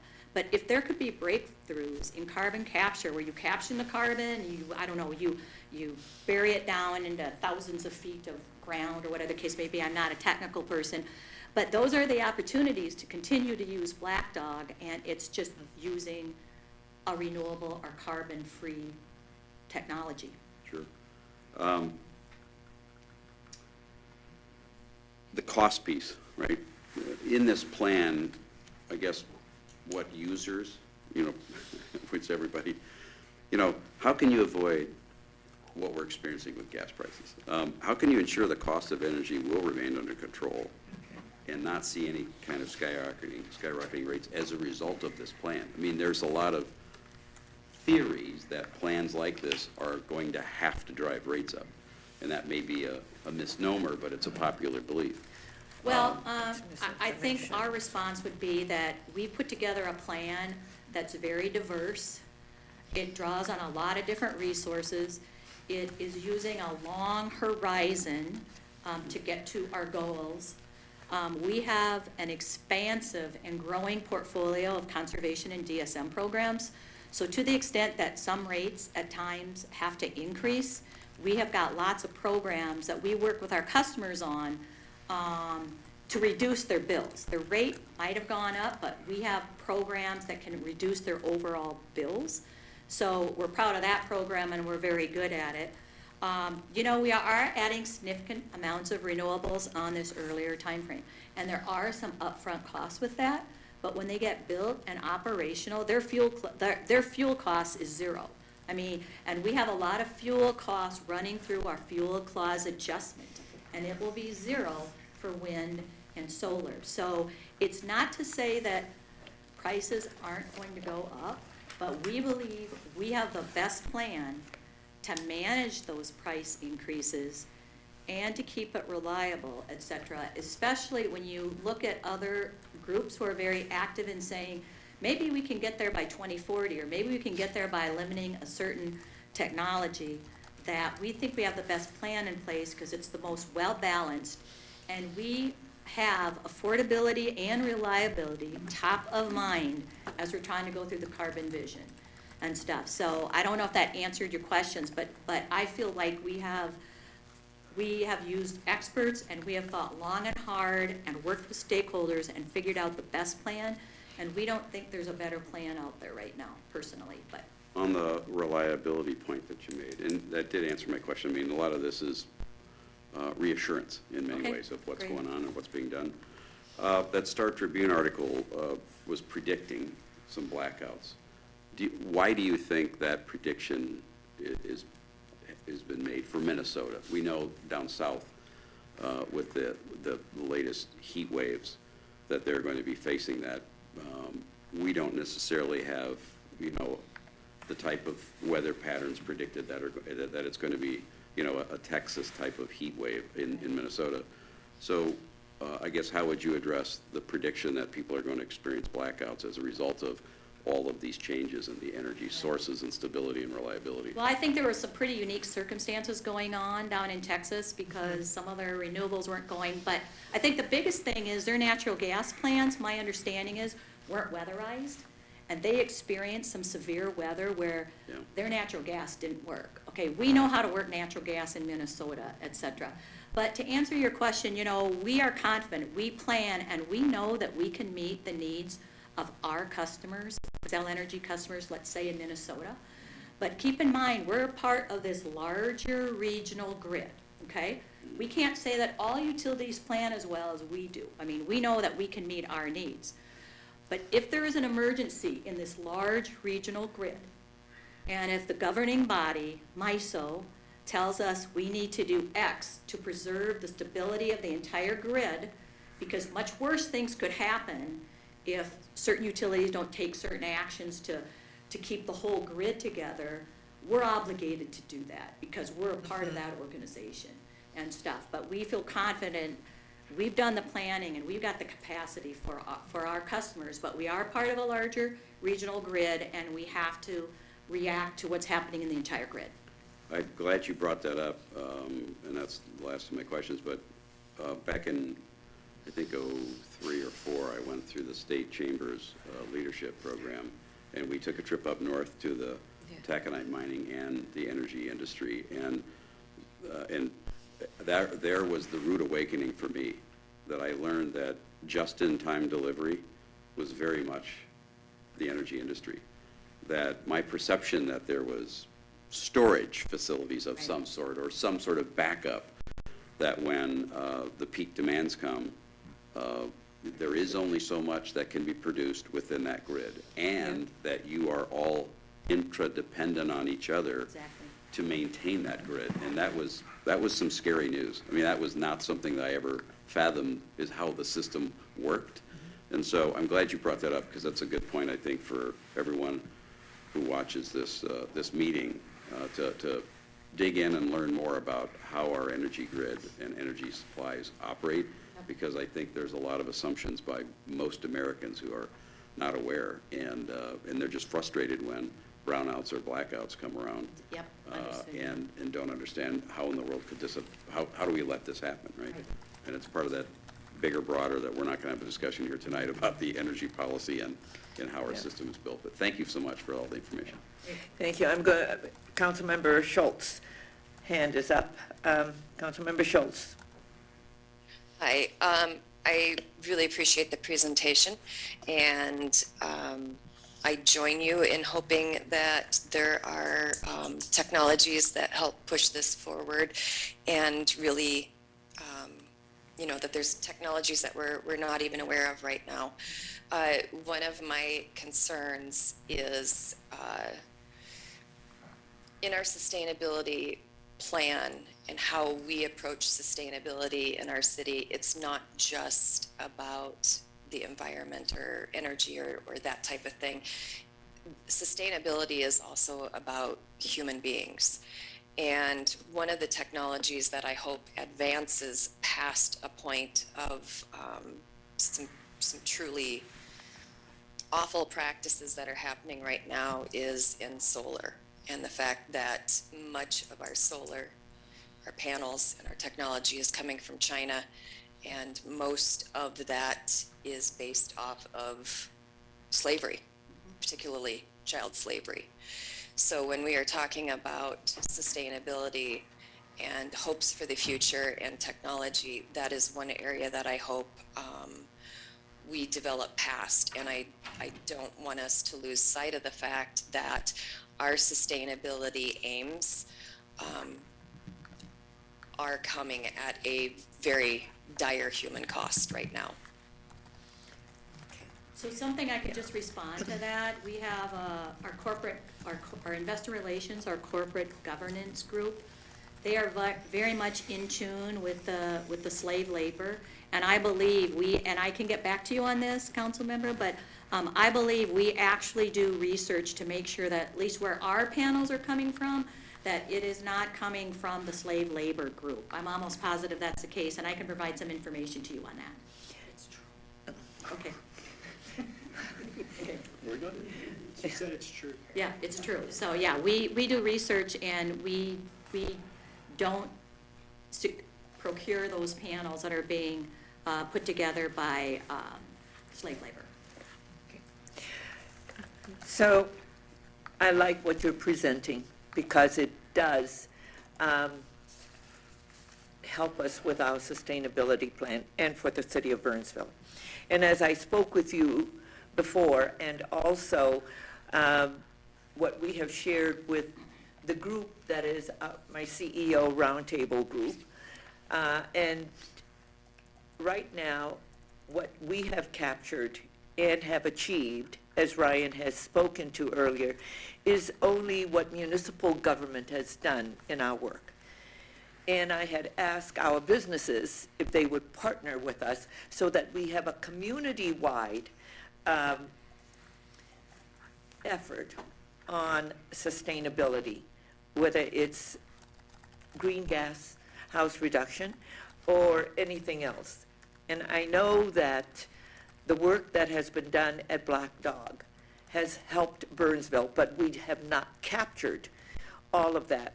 And so our employees, our staff, Ryan and his group, is now working with our businesses in town and capturing it, and so that we can put it in a dashboard.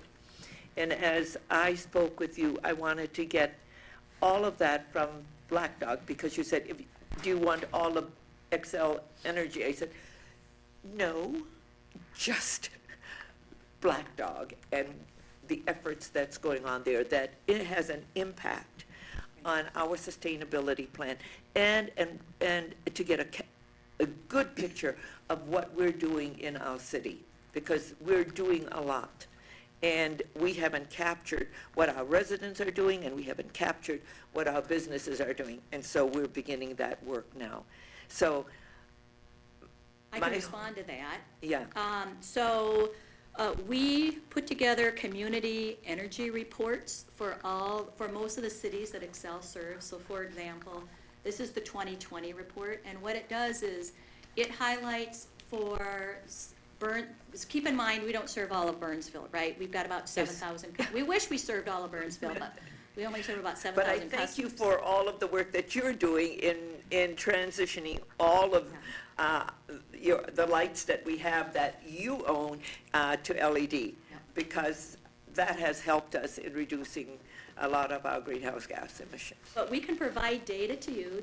I've got 2020, we're gonna have 2021 in the next week or two. And what that does is it shows, like, not by individual business, obviously, because there'd be data privacy concerns, but for commercial, industrial customers, residential customers, what kind of rebates did they get? What kind of KWH reduction did they get in what kind of a program? Did they participate in an HVAC program? Are they participating in on-site solar, et cetera? And we can provide that information to your new sustainability director. And I think that could be very useful for the city. So we're more than happy to provide and/or create any kind of data that would be really helpful for the city in their sustainability goals as well, so. Okay, good. And I would piggyback off of that as an Excel customer, the weatherization kits that we get for free, I look forward to and have used. Great. As a resident. Okay. Now, I see someone who wants to speak. Are you wanting? Oh, no, I'm for backup. Oh, okay. Just want to verify she's telling the truth. She's back in. All right. Yeah, you're Literally. staffing Ms. Swanson. Okay. Members of the council, I think Councilmember Workman, did you want to make a motion? Yes, I would make a motion to adopt the resolution to join the Carbon Free Future Minnesota Coalition, which helps Burnsville sustainability goals as presented. And it won't be part of your motion, but you're going to be working with Mr. Peterson and our new sustainability coordinator to do all of that. Sounds great. For Burnsville. Look forward to it. Okay. I will second that motion and a comment. Number one, thank you for getting rid of the coal. I Yeah. really appreciate that, and thank you for giving us our view of downtown and the Minnesota Valley back. Okay. And that chimney stack went away, beautiful view.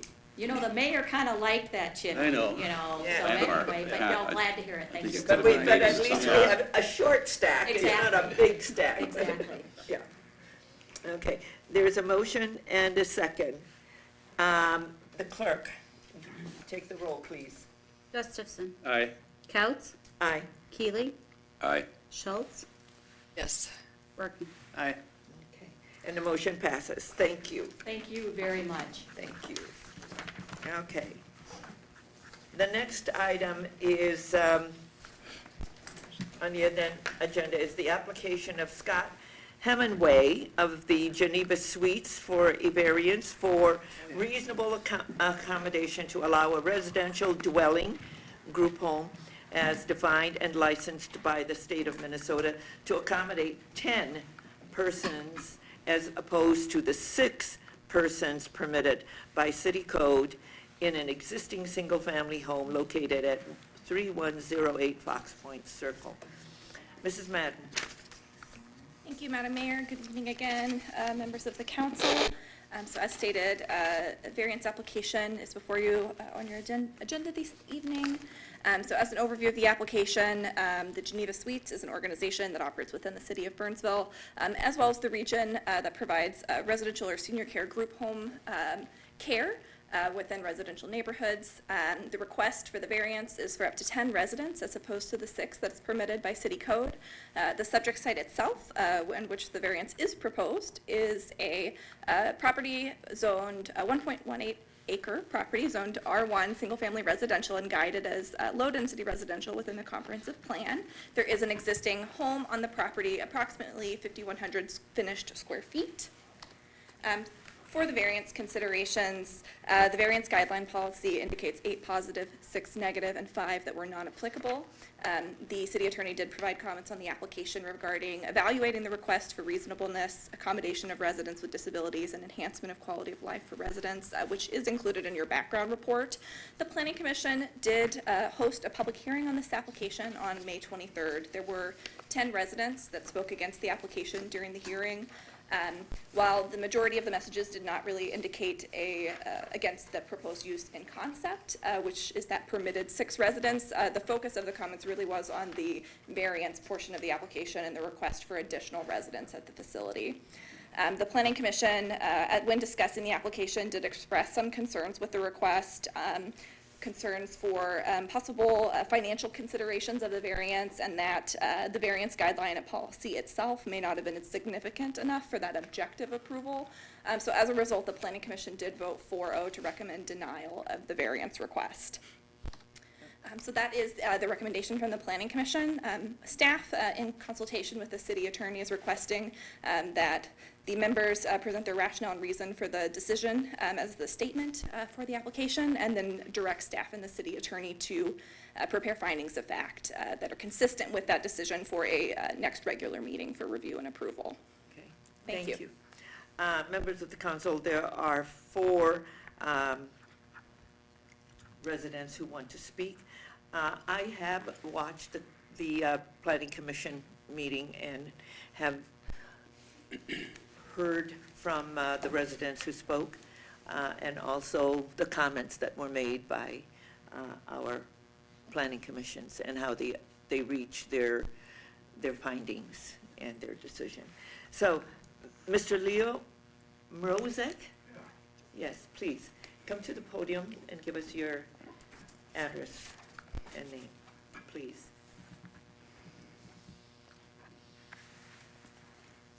And also to let everybody know that we also received a lot of emails. Yes, I hope you received mine. Yes. And you yes. did answer mine. Yes. Hi, my name is Leo Mrozek. I live at 3100 Fox Point. I think the concept of residential care is excellent and it should be applauded. My big concern is what can Fox Point Circle and the Fox Point area tolerate? And 6 residents with the ancillary people coming in and out, family, I think it can be tolerated barely. 10 is way over the top. I'm an ex-ER doctor in inner city Minneapolis. I spent 30 years taking care of sick elderly people. And the amount of people, staff, equipment, medicines that have to come in and out is going to be a lot. And if you put 6 in there, I think it's tolerable. If you put 10 in there, it's not. Our neighborhood is old. There are new people moving in with children. Children play in the street. Children aren't watching for traffic. And this is going to be a bad thing. In the wintertime, the circle gets plowed with snow. The snow is up to it narrows the roads. I don't know how emergency vehicles can get in and out if you're having people parking in the street. So I think it's just a bad idea. And I hope all of you had a chance to read my email. Thank you. So I'm understanding that you're not opposed to No, it's a great idea. yeah, it's just 10 is what you're objecting to. Absolutely. Okay. The next is Mary Cathell?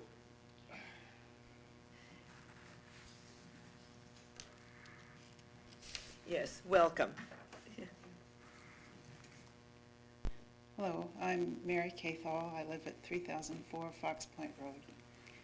And since I spoke here with the Planning Commission and since I wrote to you, I have had some additional information that's come to light that I feel impacts my previous comments and also my perspective on what is a wise thing to allow here.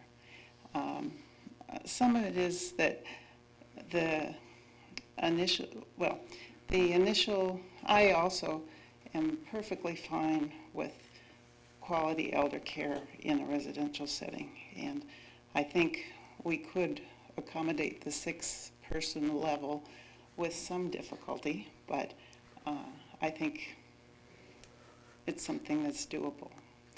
But as I've learned since the last meeting, the other sites where Geneva Suites has 6 resident housing settings, their communities have had clear issues with the parking and the vehicles and the emergency settings. And we have friends of a friend that are across from another one that's in Burnsville, but I also know about some of the Edina, Eden Prairie, some of the other sites where they have a greater capacity for parking because they're on longer segments of roads, have more elaborate driveways, lengthier driveways, more potential for parking. And even for those 6 resident locations, there are problems that impact the safety and neighborhood livability. And I think the locality and the structure of Fox Point Circle is such that it is really quite a confined site and doesn't have the expanse that some of these other facilities have. And the driveway is not a long driveway at all for parking, but I think some of the other sites, the driveways aren't always used for overflow parking, and that I don't know, I'm just concerned about emergency vehicles. I know someone came with a fire engine today to look over the site, and so I presume you have more information as far as an assessment from there. The initial discussion didn't have a very elaborate evaluation from the emergency services before, so hopefully you have more data there. But I do see that the size and the locations of where you could park because of fire hydrants and just a confined space is a real concern. So I would encourage not increasing the number of occupants. Okay, thank you. Ms. Mann, if you can put up the site map that you have of the cul-de-sac, yeah. So we sort of understand. The next person who wishes to speak is Mr. Stephen Devish.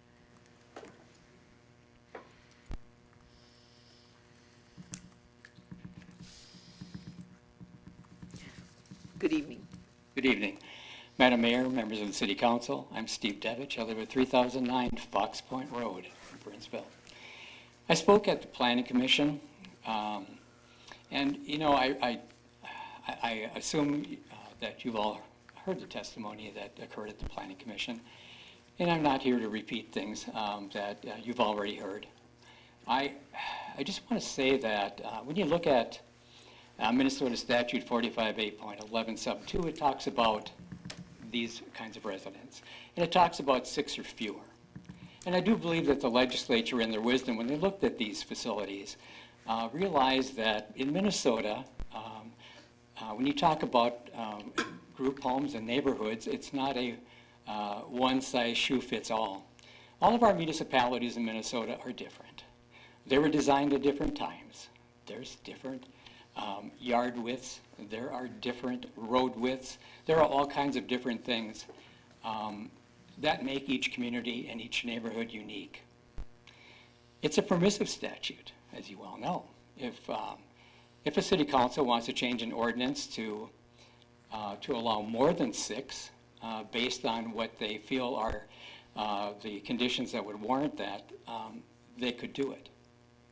At the same time, as you all know, there's nothing that requires you to do that. Now, you could make an argument about reasonable accommodation, but at the same time, the word reasonable is the operative word here.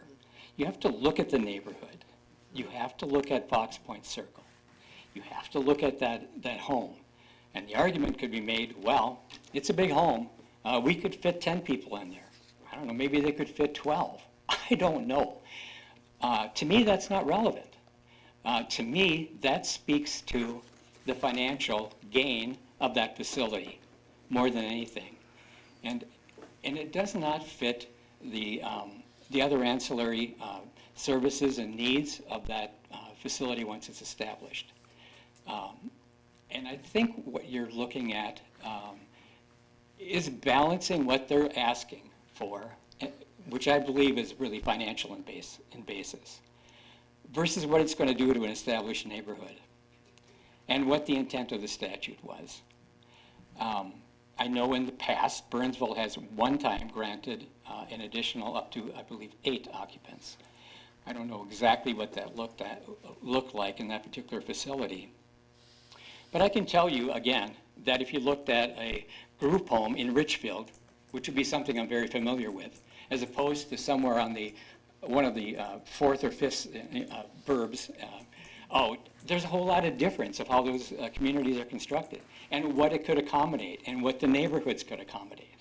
And really what it comes down to in my mind is you're sitting there as a city council, and it's your balance that you're looking at, balancing what is the good of the neighborhood as to what is the best financial perspective for a business that's going to locate in our neighborhood.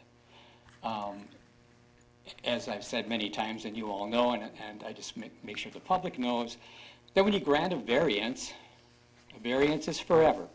It stays with that property forever. It doesn't matter what that facility becomes 10 years from now. The variance stays with the property. That's something that I think is something very crucial that city councils have to look at. And I guess the last thing I would say is, wouldn't it be great if they had been there operating with 6 occupants to see how they really operated before they were standing in front of you saying, yes, we have 6, but now we want to increase it to 10. Now, if they had a great track record of operating in their neighborhood and everything fit with the 6 occupants and they came back for the variance, and there was, data and experience to show, it might be a different decision. But I do think that when you look at making the decision right in the beginning to say, yes, go ahead with 10, it's the most we've ever granted in the city of Burnsville. But go ahead, let's see what happens to the neighborhood. I don't think that's in the best interest of the residents of our area. And I would ask you sincerely to take a close look at that. Thank you. Thank you. And then we also have Mr. Robert Summons, who is joining us on Zoom. Mr. Summons, good evening. Good evening. Thanks for giving me the opportunity to speak today. So I'm also, I live at 3116 Fox Point Circle, which is just across the circle from the facility in question. I did also speak at the Planning Commission, so I may repeat a little bit of what I had to say there. But our biggest concern, well, let me back up. We are not against an elder care facility in the neighborhood. So just like the rest of the residents have mentioned, we're in support of that. I think really our opposition is to increasing it to 10. And it's really because of the capacity of the neighborhood. So if you've been to Fox Point Circle, you'll notice it's not a very big street. It's not a very big cul-de-sac. If you park along the cul-de-sac, it really limits ability for traffic to move through.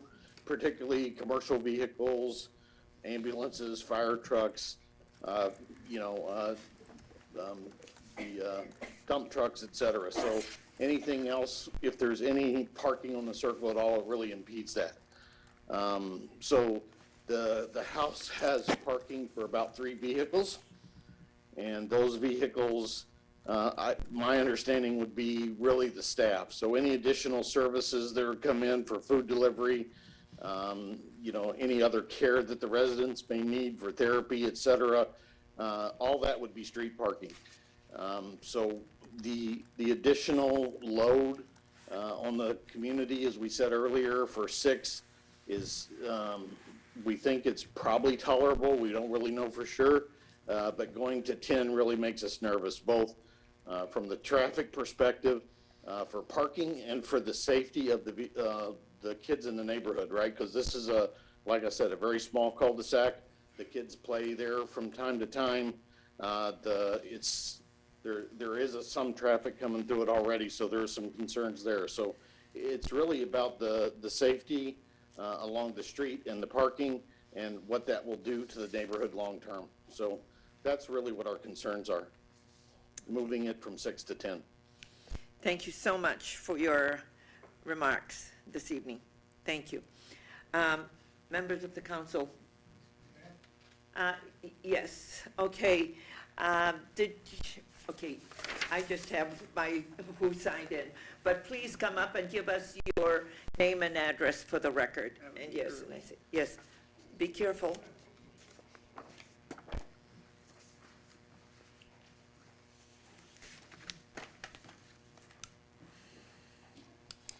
Joel R. Poschel, 3112 Fox Point Circle. We're the home right next to. And here again, the concern, like last week, they were doing some work on that home, and they had the cul-de-sac. If you saw the cul-de-sac, it's a round cul-de-sac, but in the middle, we have a large concrete circle with a big red tree, so it's not open. And like the other day, they were working on a tree. Well, they blocked my entry. I had to go, luckily you can go around either way, so I was able to get in. But I'm just saying that that's the biggest concern. And they say they got a driveway, and that's true, but they got 3 resident workers there, but they have food delivery 3 times a day, and linen and other things. So I understand that they asked their workers to park on the street in order to receive these deliveries. So that's where they're going. And here again, especially in the wintertime, I've been so proud of Burnsville street care. I think I'm the first street in town that they plow every year, and they do a wonderful job. I mean, I'm really very, very happy with it. But I mean, you don't have any restrictions like St. Paul or Minneapolis, where you don't allow parking. So if you got 3 or 4 vehicles parked on that street and they got to plow, that's going to be a mess. Well, anyhow, and we have another member of William D. Agostino. I don't know if any of you know, but like he referred at the Planning Commission, that if there is any vehicle parked on that street, there is no way that a fire truck or an ambulance could get around it. Now, the fire hydrant is right in front of my home, 3112. So, I mean, that's where they have to go. And here again, if there's, 6 people, I'm going to be 90 years old next month myself, so I'm going to welcome them with open arms. And but 6 people, wonderful. 10 people, please, please. Thank you very much, and thank you for all your effort. Thank you. Yes, please come forward and give us your name and address for the record. My name is Michael Murphy. I and my wife live at 3001 Fox Point Road. We have since 1989, so we've been there a while. I just have a couple of things I'd like to say. First of all, thanks for letting me speak. I tried to sign up, but the sheet was gone by the time I got there. I just have a couple of questions. I know that Geneva Suites has some properties running in Burnsville for some time now, and so they have a track record. I don't know what it is. So I would ask each of you, I don't know if you can share it during the meeting or not, have you ever been contacted by any of the neighbors of those properties with any complaints? And if so, how did Geneva Suites react to the complaints, and how did you handle them? So that would be one question I'd like to know the answer to. The other thing, just another small thing, many of us wrote letters, but do they become part of the public record for this? Okay, good. That's another thing I wanted to know. Since we've lived there a long time, we know about, the traffic. We've heard about the traffic. I have some anecdotal, some real evidence. Every week I see the garbage trucks come in, and they can't negotiate the cul-de-sacs. There are two cul-de-sacs. There's one on Fox Point Circle, and there's one at the end of our street, Fox Point Road. And they can't make the turn.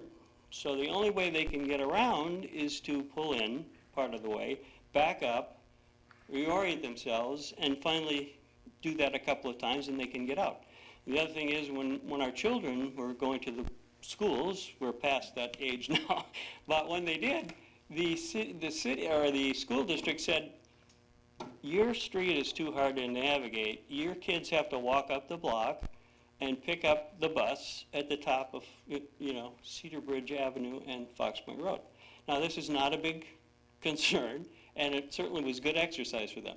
But it just points out that there is a problem with large vehicles turning around in those cul-de-sacs and navigating the streets, and that's with no traffic at all in the streets. So, other than that, I have no other things. Okay. Thanks very much. Thank you. And I think, yes, come forward, Mr. Kramer, give us your name and address for the record.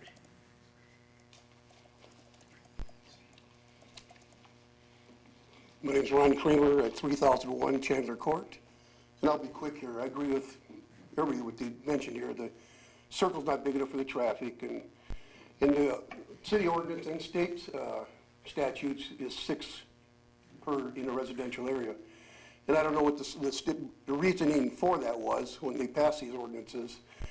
But the reason to expand to 10 now, the developer bought the property knowing that it was 6. Now they want to expand to 10. And the only thing I can come up with is economic reasons. They can get 4 more units in there and more economic viability of their company. And by state law, it's economic reasons is not allowed under state statute, and I believe city ordinance does not allow for economic reasons to change a variance.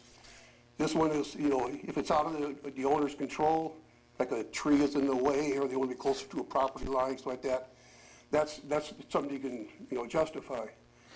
But just to add 4 units, and I don't know exactly the reason why, I can only see as it's being economics, and by state statute, that shouldn't be allowed. That's all I had.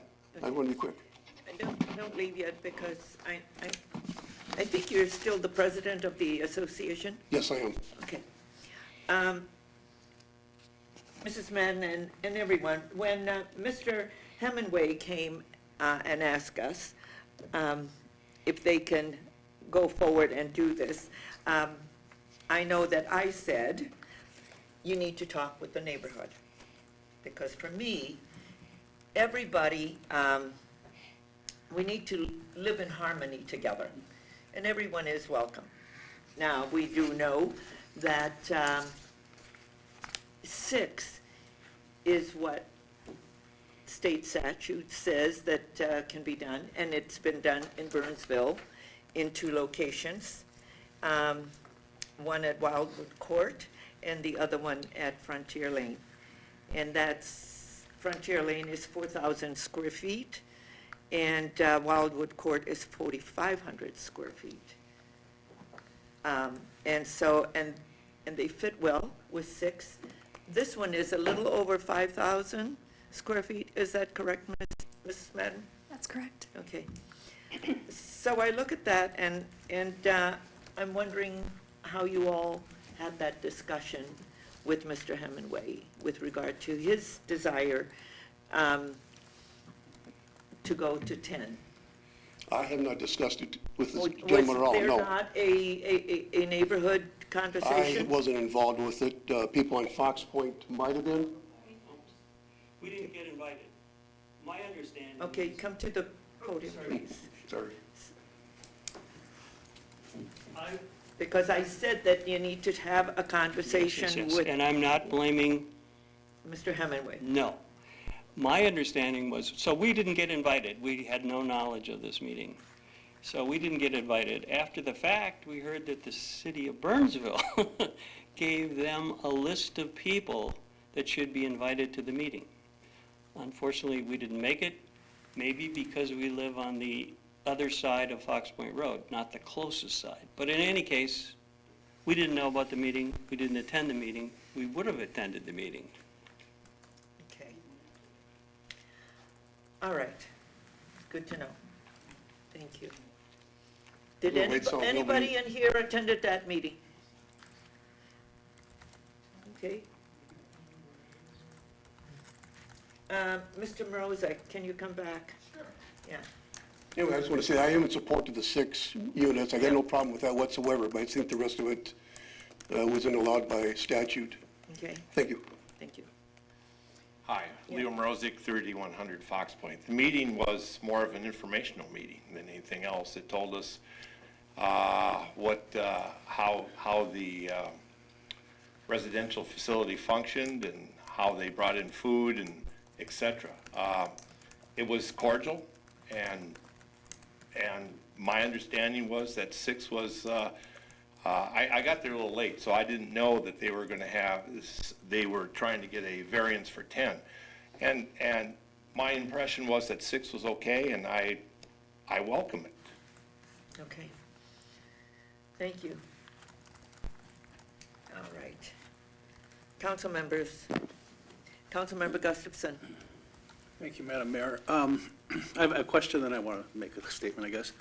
Chief Jungman, your department drove through that area today. Can you kind of tell us what happened with that, please?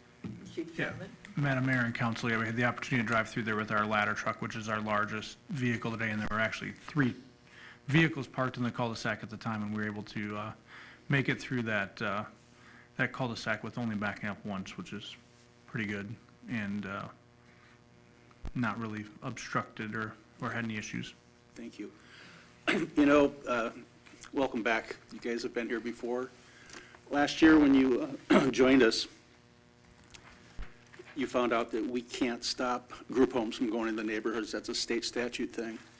And I know you had architectural concerns as well, which we didn't have an ordinance to address that, so we really couldn't delve into that either, and so therefore it went forward. In this particular case, we do have some say. And I know we've given one that's been 8. One of the concerns I have, and I've been thinking about this a lot, and you were, I will tell you all, you were so very prepared for planning last week. You guys did a really good job on that. My concern, quite frankly, is we went up to 8, now we're being asked for 10, and I want to know when we're going to be asked for 12 and 14. Because we don't have a say in these group homes and where they go, we got to do some limits on them for all the neighborhoods, not just yours, but all of our neighborhoods, so they don't get overcrowded with these tiny houses with lots of people in it. And so I would have a very hard time supporting the 10. You might talk me into the 8, but the 10 I can't do. Okay. Councilmember Keeley. Thank you, Madam Mayor. Oh, there you go. Throughout all of these group home public hearings and discussions, there is a lot of reference to that state statute, and I had a conversation with our city attorney today asking for clarification, but for the record, would you, Mr. Shepard, just state what the statute says and also address the letter, or maybe the summary of the letter related to making reasonable accommodations to go above that? Sure. So the state statute, well, let me start over. Our city code mirrors the state statute with respect to the group homes of 6 or less. So that's a permitted single-family use, kind of goes in as a matter of right. So here in front of you tonight is variance because they're asking for 10, not the 6 that's permitted as a single-family use. In front of the council in the agenda packet tonight is Joel Jamnick's report, and that talks about basically two things. One is the practical difficulties test, which is you're asked to review tonight with respect to the variance application. So that is what the council would apply to determine whether or not to grant the variance. But a corollary to that in this context, because of the type of home we're talking about, is the considerations we have to make for people with disabilities and the individuals that will be living in this home. And so the question is, does the variance request, does it constitute a reasonable accommodation that the council needs to consider in its decision-making tonight? So whether or not the council decides to move forward with an approval or move forward with the denial, the findings of facts and the considerations that will be in that ultimate resolution will be analyzing both of those things, the reasonable accommodation piece and the practical difficulties test. I hope that's helpful. Thank you. Okay. If we could, I'd like to invite the owner of the company to come up and address some questions. Okay. Mr. Hemingway, would you come up, please? While he's coming up, follow-up to the city attorney, is it your interpretation that the statute is 6 or less is essentially granted, or that cities have the authority to accommodate with no really authority to block 6 or less? So under state statute, 6 or less is permitted single-family use. So Yeah. cities have to, as you stated. That's correct. Yeah. In excess of that, it is all up to the cities whether they allow it under the reasonable accommodations. That's correct. If you had a permitted, a multifamily zone, another section of statute provides for that 7 to 14 under a permitted multifamily. That's 462, 357, subdivision 8. But when we're in the single-family zone, that's where that variance comes into play for the city here. To go beyond 6. Yeah. Good Mr. evening. Hemingway? Good evening. Good evening. I'm curious, I don't know if this question was asked in all the other previous meetings, and I didn't catch it at the Planning Commission, but can you tell us how long you've been or owned this business, and then how long have you been in this particular industry? Sure. Before I get started, Scott Hemingway, 27 Geneva Boulevard in Burnsville. Madam Mayor, council members, thank you for having us here tonight. Geneva Suites has been in business since 2015. Our first house was on Lake Almagnet in Burnsville, and we're very proud of that house. And I have been in the senior care industry for over 20 years, so quite a long time. Yeah. Yeah. There was a comment earlier about, and I think that first question is related to reputation. You know, what quality are you bringing to to our city and to this application? This one is along those lines. I think people value more how a company responds to a complaint, as much, if not more, than a complaint being lodged. Of course, nobody wants lots of complaints being lodged, but how is the company addressing it? Can you characterize and articulate from your perspective how Geneva Suites has responded to any other residential complaints in the homes that you operate, whether in Burnsville, or you can even go outside of that, really, for that matter? You know, maybe I'll start with, for me, leading the organization, it's kind of how I was brought up. And so my dad was a military guy. And so when he spoke, I listened. And a lot of times he didn't explain everything. I just had to act and just do it. And so that carries through our entire organization. So if there is any concern or any complaint or an issue, the phone line is always open. And we do respond. We've had a couple of things in Burnsville over the years, and we've responded immediately. We had an invitation by one of the neighbors here tonight to help out with a couple of trees that were on our lot that were obstructing a view. And we said, you know what? We'll take care of this for you next spring. And guess what? We did. It's because if we say we're going to do something, we do it. We're not perfect, but we certainly want to be a good neighbor and respond to people's inquiries. And quite frankly, I appreciate everybody coming here tonight and voicing their concerns.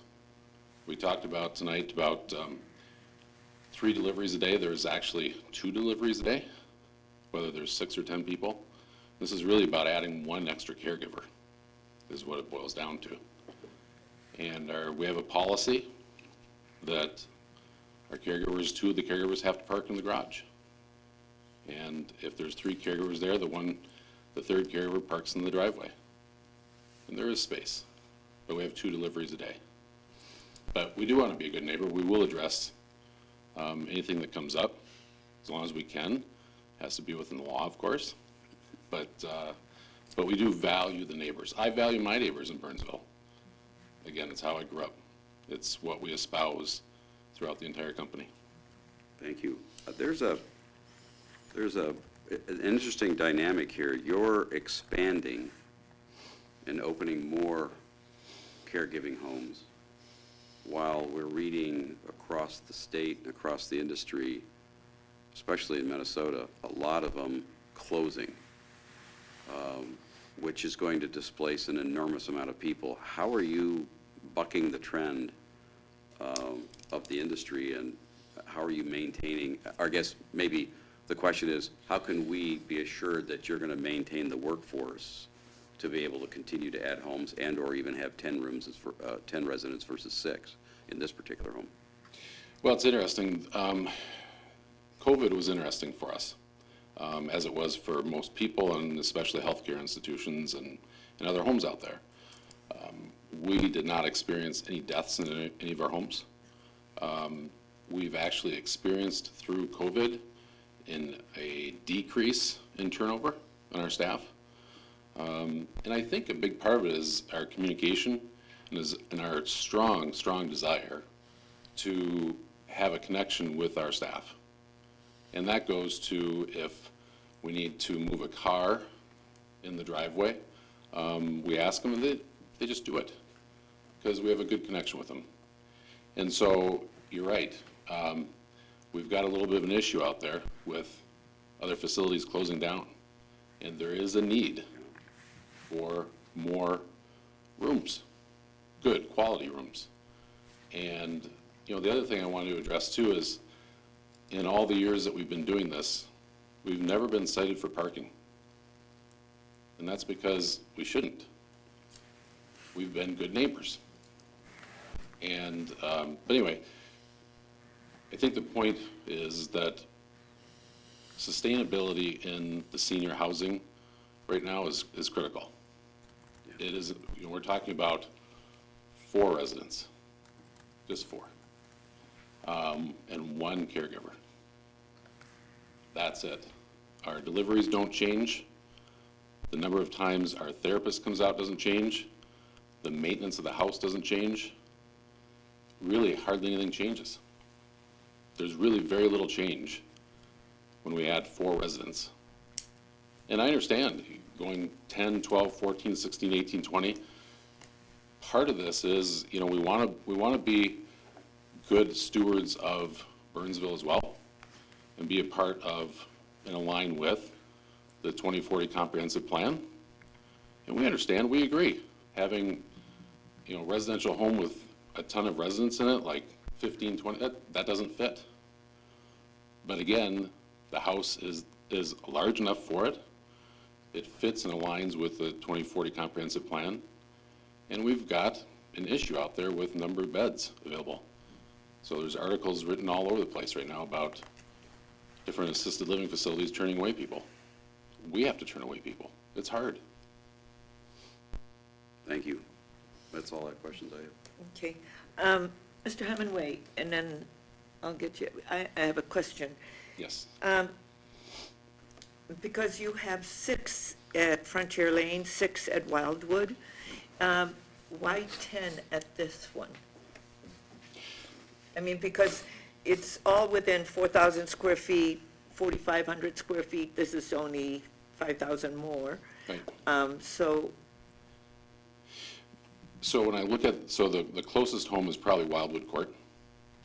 And that house, when we acquired that house, the bedrooms and all the bathrooms, actually in that house, every bedroom has a bathroom. So that takes up a I fair know amount the of square footage, neighborhood, right? and I know the people there. Yeah. And so this house that we're proposing, the blueprints show that we wouldn't have as many bathrooms, which allows us to have a couple of extra bedrooms. And so that's why, and plus it's a fair amount larger as well. And when we talk about approximately 5,100 square feet, that's finished. There's probably another 1,500 square feet that are unfinished in that house. It's a big house. Councilmember Workman. Thank you, and this question is for our city attorney specifically. When I was reading through Joel's write-up. Thank you, Mr. Hemingway. Thank you. Yes, thank you. Specifically the necessity, and I'm just going to read this aloud so everybody can hear it. It says, according to the act, it is unlawful, and speaking to, I assume, the ADA, Fair Housing Acts, it is unlawful for a city to refuse to make a reasonable accommodation when such an accommodation may be necessary to afford a disabled person equal opportunity to use and enjoy a dwelling. I'm going to skip down to, if an accommodation is deemed not necessary, then the request can be denied. This is specifically what I'm after.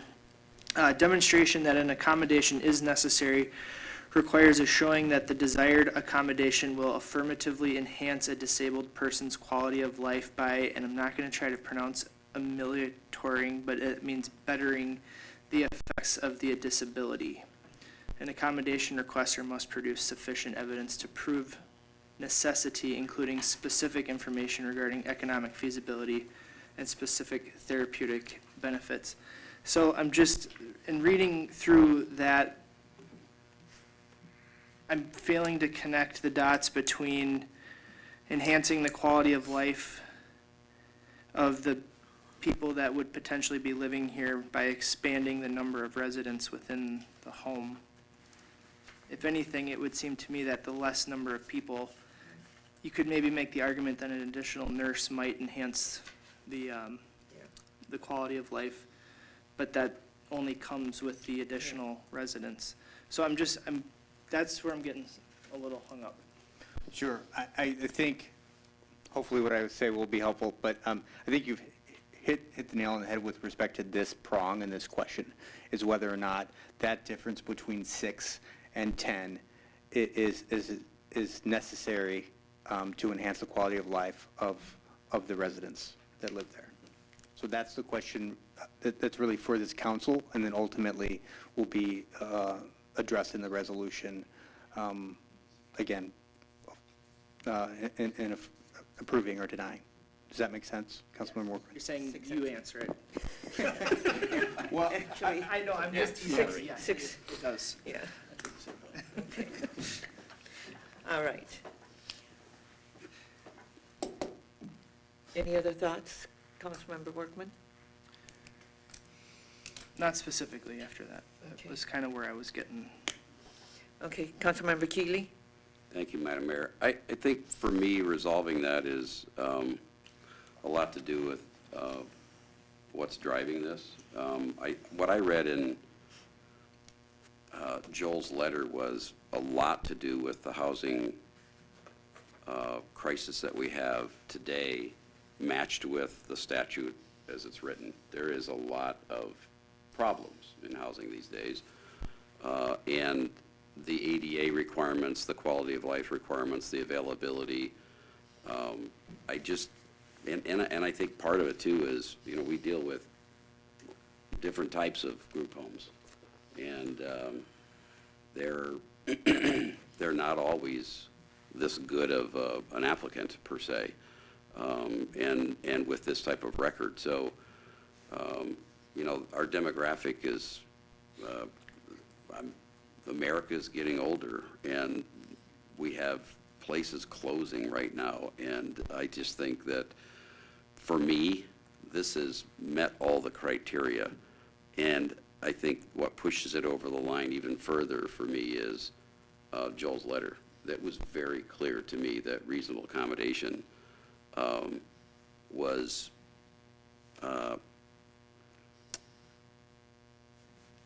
I think that we are obligated to make a reasonable accommodation, and in this case, it was more than met. And so I didn't think there was any question after reading his letter that what we needed to do. Clearly, it's our purview, so we can say yay or nay, but all things considered, including the housing issues that we are facing as a society and in Burnsville, and the demand, and with the closure of all these other good, these actually good quality facilities that are closing, I think we're going to see a lot more of this come before us over the next 10 years. And I think we have to really grapple with the fact that we're part of the solution unless we roadblock things, and then we're just contributing to the problem. So I'm in favor of this. Ms. Mann, how many senior housing have closed here in Burnsville? I'm sorry, Madam Mayor, I do not know the answer to that question, but none that I know of. None has closed. And this is a different product, and it's in a residential area. And I know that our demographics have changed, and but I also know that there's still more demand for senior housing because we hear from them. And is the one developer putting in, the one that just came in before us and is thinking about the U.S. Bank building, but north of that, are they putting in as senior housing as well as a market rate housing? That's correct. In the Yeah. Pleasant Avenue area, there is a application. Yeah, so they're building, and there are no senior housings that are closed in Burnsville. Now, I don't know if that's true in Lakeville or in Egan or Apple Valley, but I know in Burnsville, none has closed, and there's one that's going to be built. I believe we approved that one. That's correct. There was a variance request for setbacks for that building. Yeah. Yes. Is that a senior assisted you were talking Yep. about, or just senior living? Senior living. Assisted, Yeah. senior assisted. Yeah, it's senior housing, so. Well, it's different. I mean, we're talking about two different animals. Well, We're this doing one is in a 55 and up yeah, senior. yeah. This is quite different than that. Yeah, this is in a neighborhood, but when you say that, you know, we need to be part of the solution, there are many housing types for seniors, and this is one type. Yes. But there's a lot more in terms of the different housing types, because there's memory care, and I know that Emerald Crest on Travelers Trail is memory care, so that's a different type. But we're meeting a lot of the demand for different senior housing. I also know that there is a landowner, because there's not that much that's left, but this one, they're interested in senior housing. I don't know if they've been in to talk to staff, but I know that they're interested in senior housing. So for me, it's looking at the different types, but also looking at our neighborhoods, and also looking at when we say that we want a vibrant community and all is welcome, the people who are living there are also welcome to continue to live in their neighborhood. And what I'm hearing is that they're saying, yes, we know that we need elder care, and we welcome that. But they too are saying it needs to be reasonable within the context of their neighborhood. So Councilmember Workman. I'm ready, I guess, to make a motion if everybody's said their piece, unless Councilmember Schultz has anything to add. She's got her hand Yeah, I'm going to recognize Councilmember Schultz. Councilmember Schultz. Secede. Thank you. So I do believe that when we are looking at reasonable accommodation, it is also considering the reasonable accommodation of the possible 4 more persons, and would their lives be better if they were able to be in a facility such as this, in a group home. And my thought is that yes, it would. Is the accommodation reasonable?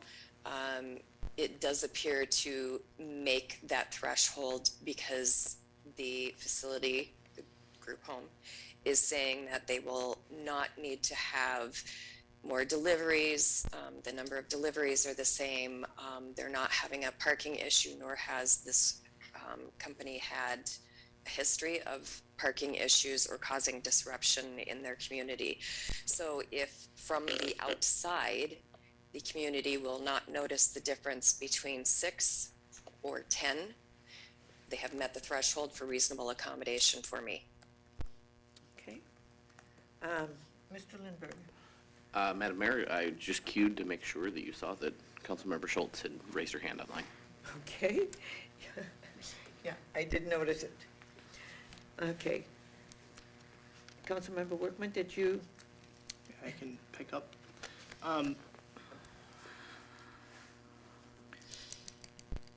Is it necessary is where I'm at, and at this point, it doesn't seem to be so. Ms. Madden asked for us to clearly state why we are voting the way we are, so I'm going to try to do the best I can with that. Mr. Devich made the comment of, let's welcome them in the neighborhood with 6, get to know them a little bit better, and then they might be more welcoming to 10 once they've had some experience. And I liked that idea. I don't doubt Mr. Hemingway's, what he's trying to do here. I know there was some comments made at our planning commission meeting about money, some things that I didn't find appropriate for a planning commission meeting on behalf of some of our commissioners. And so I apologize if your character was called into question. I don't think that that's okay. I believe you when you say that you're here to help people, but in this instance, I can't connect the dots enough to reasonably say why 10 needs to be more, or why we need to approve 10 over 6, at least at this juncture. So I would echo the Planning Commission's recommendation based on the failure to demonstrate the need at this time. Can I, and I don't know, make a friendly amendment, but I don't know whether this, Mr. Shepherd, because pardon me? I don't believe a motion has been made. No, but It was an attempt at a motion. attempt at a motion.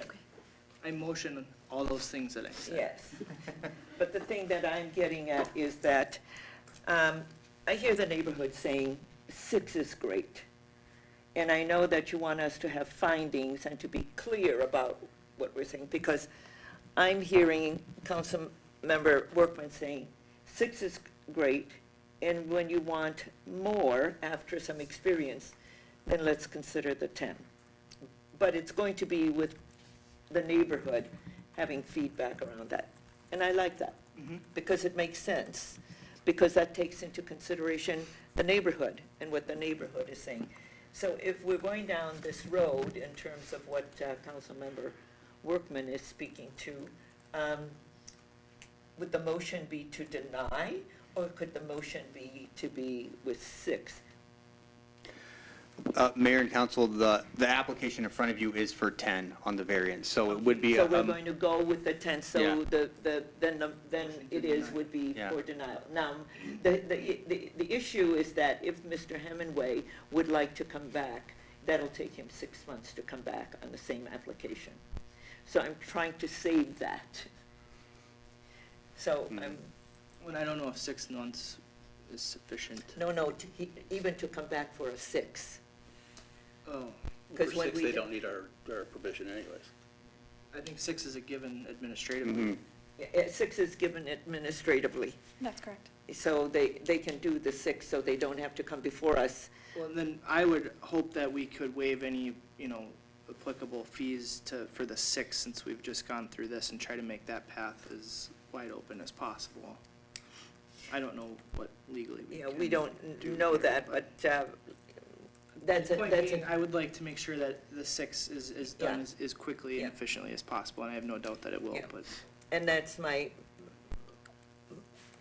desire as well. How long of It's for the experience 6. do you want them to have? How long? Yeah. Well, and that's, Well, they open up and they're a couple months, they come right back, or they? well, they're year- a being year- a denied, year well, they're working? being denied. No, The I get that tech- part of it, but I'm just saying, where are we at where we're saying, okay, we're gonna deny this, but you can come back in a year from now Well- after you've had experience in the neighborhood, and we can talk about it again and see where we're at.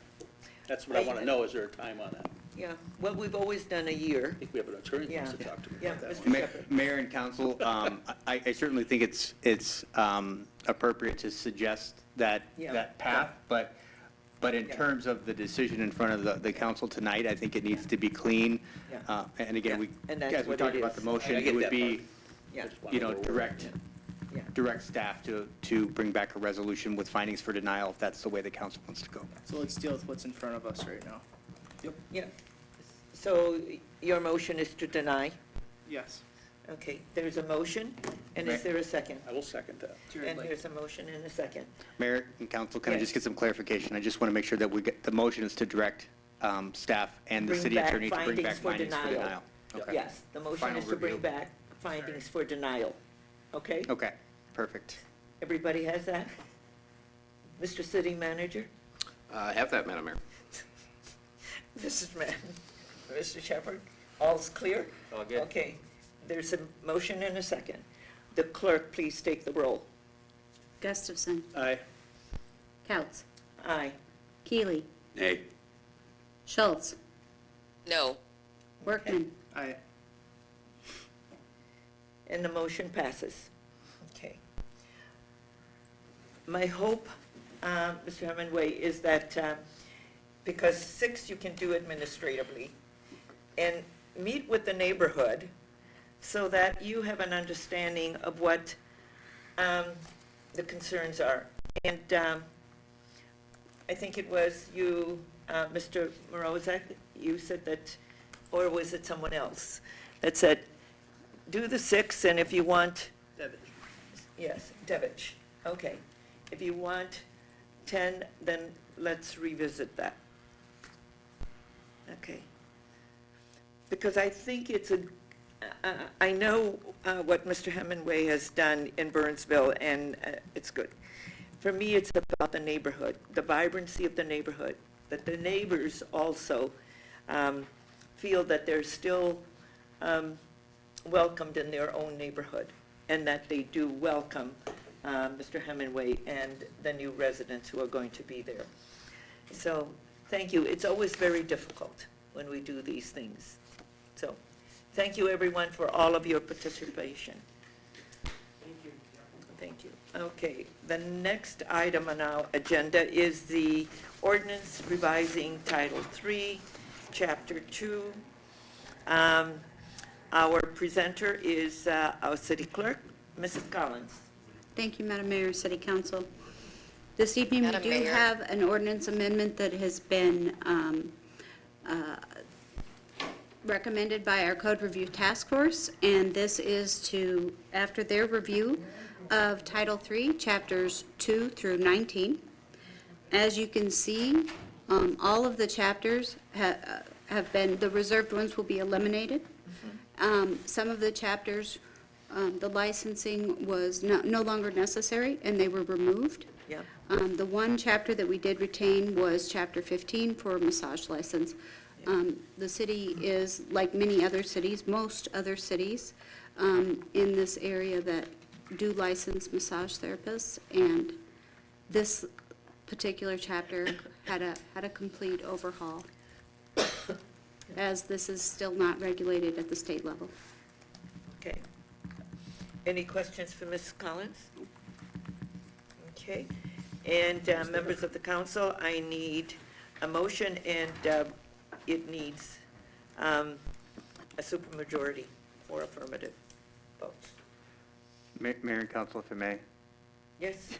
If the motion could just approve the ordinance and summary publication as well. The ordinance and the summary publication. So moved. Jared can't make the motion. Don't you have to make the motion? For what? I think you just did. I just did. I'm sorry. Just did. Fries. Go ahead. We're not done yet. Yeah. Okay, is there a second? Second. There's a motion and a second. Any discussion? Take the roll, please. Gustafson. Aye. Couts. Aye. Keeley. Councilmember Keeley. I have some concerns on some parts of it, but I don't want to, at this hour, get into it, so I'll abstain. Okay. Schultz. I would have liked discussion, but we're in the roll call, so I vote no. And so this does not pass? Workman. Because we need, oh, I'm sorry. Aye. The, We needed 4. We need 4 for the summary publication only. We only need 3 to pass the ordinance. So we passed the ordinance, but we can't do the summary publication anyway, so, May I request that the council reconsider the summary publication alone? is there a motion for the summary? Yes, Yeah, Mr. Shepherd. if there could be a motion to reconsider the summary publication, and then we can So- vote on that. Second. There's a motion and a second, please take the rolls. Kid, Yeah, Councilmember Keeley. question, difference between the summary publication and the actual code. Yeah, Mrs. Collins. Councilmember Keeley and council. The summary publication is being able to publish this ordinance in a succinct version with just the highlights of it. It's much cheaper than publishing the entire several dozen pages in its entirety. It's something that is specifically authorized by statute, but for some reason, I'm not sure why, it does require a supermajority vote. Gotcha. Thank you. Okay. So there is a motion and a second. Take the roll, please. Gustafson? Oh, well, okay, so no Wait a discussion minute, again. no, Great, thanks. Councilmember Schultz, so discussion, because I didn't see your hand.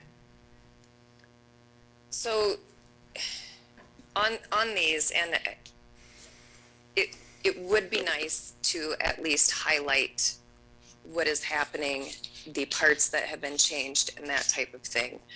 And I think that it does our residents a disservice when we don't do that. I also think it does our persons who are working on these, on changing these revisions to our code a disservice as well.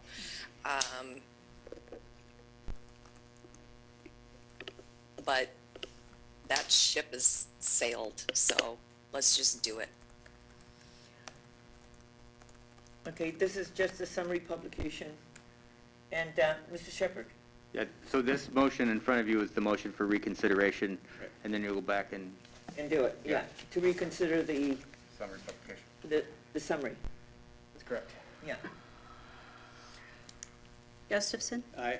Couts? Aye. Keeley? Nay. Schultz? Yep. Workman? Aye. Now, we can vote to consider the summary publication because we just voted to reconsider. And now I need a motion to consider the summary publication. Motion to consider. I would like to ask if anybody would like to discuss this first. You can make the motion and then we can go to discussion. Okay, Yeah. second with discussion. Okay, discussion.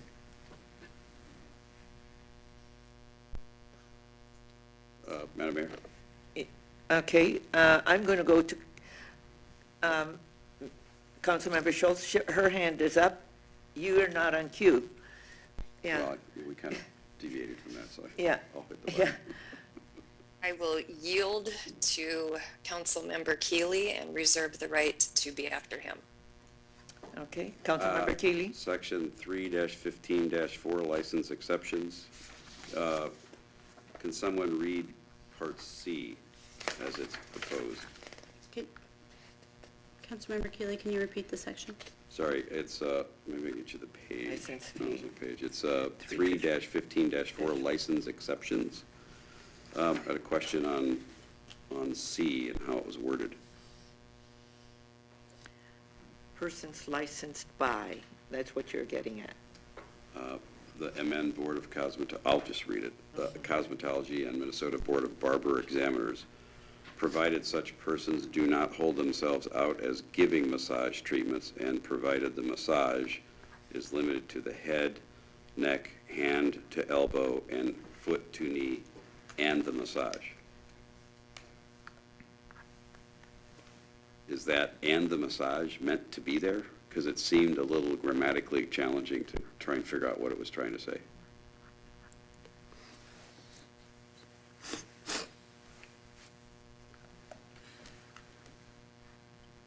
Anybody have any opinion on whether that was worded the way it was meant to, or there's some words left behind that were not meant to be there?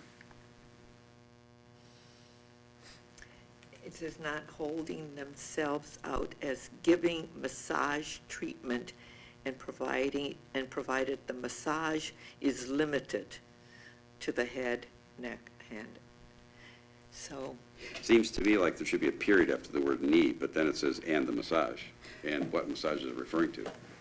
Councilmember Keeley, what I can tell you is that we took this language directly from statute. If there's a typo in here, it will be corrected. So we're not voting on this exact language. We are, but if I, as the city clerk, I have the discretion to correct any typos that are found. Gotcha. And if this is a typo, and I will double check it against the state statute, which is where we got this language from. Yes. And if it does not, if that was supposed to be a period there, then I can. Okay. you can make those I changes. can make that a change because it would not be any substantial change to the language. Shouldn't be, but there's a key operative word in there, and the massage. So I think it's more material than just a grammatical error. Because I don't have the, know, yeah. statute in front of me at this point, I can't speak to it. I'm not sure it's appropriate for us to vote on it as it's written.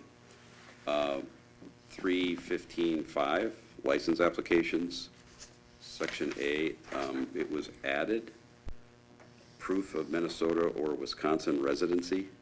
I didn't watch the meeting where that was developed. Can someone explain why that was added in? Jared, do you want to take that one? I know she discussed that with you. I think that the reason that was added, and you see that in a lot of codes, is just to make sure that people who are doing this massage services have a connection to the area in which they're working. Part of this code is designed to try to make sure that we're not having trafficking and things like that. And Sure. so having connections to the area and expanding it to Wisconsin just because we're close to the border here is Sure. is the We're also reason for close that. to Iowa, and so I'm curious why Iowa was not mentioned, or even the Dakotas. And maybe Iowa being more specific, because we're much closer to that if a person is a resident of Iowa, moves here, wants to do a license, we'd be forcing them to prove residency here first before they could get the license, so it could complicate someone. Yeah, and we do have a big vacuum of people coming from Iowa, moving to the Twin Cities area, so the Iowa, to me, is a viable option, probably as equally as viable as Wisconsin. And I do kind of get I wanted to hear the rationale behind it, because it was a very big hurdle that was added that didn't exist previously, and we've gone through this portion of our ordinance before, and we didn't think of doing that, but we've learned a lot since then, because that was several years ago. But I think Iowa, if we're going to do it, should be there, because we draw a ton of people from Iowa to move to the Twin Cities. and they may be an Iowa resident, come into Burnsville, want to open up a shop, and we'd say, well, you can't do that until you've got to get your residency or something, I don't know what it is. Well, I think the distinction is that you might have folks who live just over the river in Wisconsin Be licensed here. and are coming here to work in Burnsville versus someone who is from, whether it be Iowa, whether it be Missouri, coming in and establishing residency. It's referring to commutes, people who would commute to Burnsville Yes. from Hudson, for example. All right? Yeah. That's more It's trying to feasible have that than, nexus. right, than Iowa City to Burnsville Right. and back and forth every day. Right. Gotcha. Okay, transitory massage. Go finish, and then I'll go to Mrs. Collins. Mr. Schultz. Mayor and council, I just want to make sure that it's been a little bit confusing here with this discussion. So we are in, not that there's any problem with talking about some of the edits to the ordinance, but we have approved it already. That's right. And the only thing that we're now discussing is approving it, doing the summary publication, which is the notice to the public of what that ordinance looks like. So just want to make sure that we're all on the same page. Yeah, Sorry, I missed that. We've already actually thumbed up this entire yeah, section. because it only needed 3 votes. And for the summary publication, you needed 4. Yeah, but when did we vote the 3 for It was- this particular? It was bundled. It was bundled into the first bundled. vote. Gotcha. I thought And that, that's why we unpacked it. And yeah, I thought unpacked it that for the, undid yeah. all of it, and we were No. doing it one of each piece Yeah. individually. It But was the bundled. first- This piece got sort of approved in that first vote. Yes. Yeah, Gotcha. and then we had to reconsider it because it failed, because it didn't have the supermajority. Sure, yeah, now I get it. Yeah, Now you get- okay. process was a little clumsy, sorry, just didn't catch we the moved a fact that little that first vote Yeah. that Yeah. Yeah. wasn't a majority, or what, or was a majority, but only 3, Yeah. got part of it. Okay. Right. Sorry for the Thank you. confusion. Yeah. I think from now on, when we're doing this, we will unbundle each vote. Sounds Okay? like a good plan. Because Yeah. that way, then because most everything we do with development, everything is bundled, and I can unpack it. If I know ahead of time that there's going to be some issues, and then I can unpack some of that. Yeah, and something of this size, I think we have to have a good opportunity to have a discussion about it before we just sort of like rubber stamp it and throw Yeah. it aside. We kind of went a little fast through the process, and Yeah. I think both Councilmember Schultz and I were a little blindsided by no opportunity to bring up our questions, which I had Yeah. detailed in my reading, so. Yeah, and so, and I'm good with that, and I will make sure that that happens, but I saw it come from the task force approving all of this. And it was a unanimous approval. But because we said that this was, instead of doing what we usually do with our commissioners, if it comes to us unanimous, it goes to consent, and it just goes through. So now that I understand with the task force, and because it was Councilmember Schultz who wanted these to come to us, and so now I know that I will unpack each vote, because we're doing this task force separate or different from the commissioner's recommendations to us. But this came to us with a unanimous approval of the task force. I have one last question, if it's okay with the council and the lawyer, just on another section that I didn't. Madam get to. Mayor, may I clarify the last Yes. comment? please? Yes. Yes. Regarding the proof of residency, this is strictly to make sure that somebody lives within a commutable area. Yeah. Basically, we're saying that if somebody has a Minnesota or Wisconsin driver's license, then they're fine. But if somebody moves here from another state, they just need to prove residency, similar to how you would prove residency to register to vote. Show a utility bill or a bank statement or something of that sort would constitute residency for us. Do some access to the city. It's very, exactly like you would need to do to register to vote, right? Which is not that hard if you live in Minnesota. But one of the issues that we have seen is there are a lot of licenses coming from California or Florida, and they cannot prove any residency here. And we were hoping that this may limit any trafficking that may be happening. Yeah. Yeah. by proving this, and by no means do we have any intention of blocking anybody who moves to our area Yeah. that wants to work in a legitimate business. But it's getting at some of those issues that are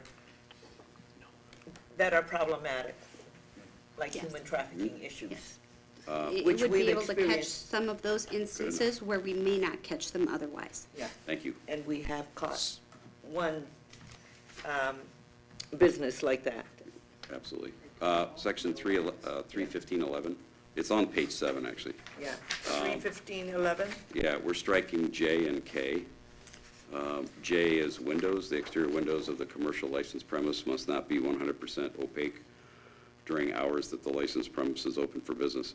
I think I know why that's being struck, because it's covered by our sign ordinance, correct?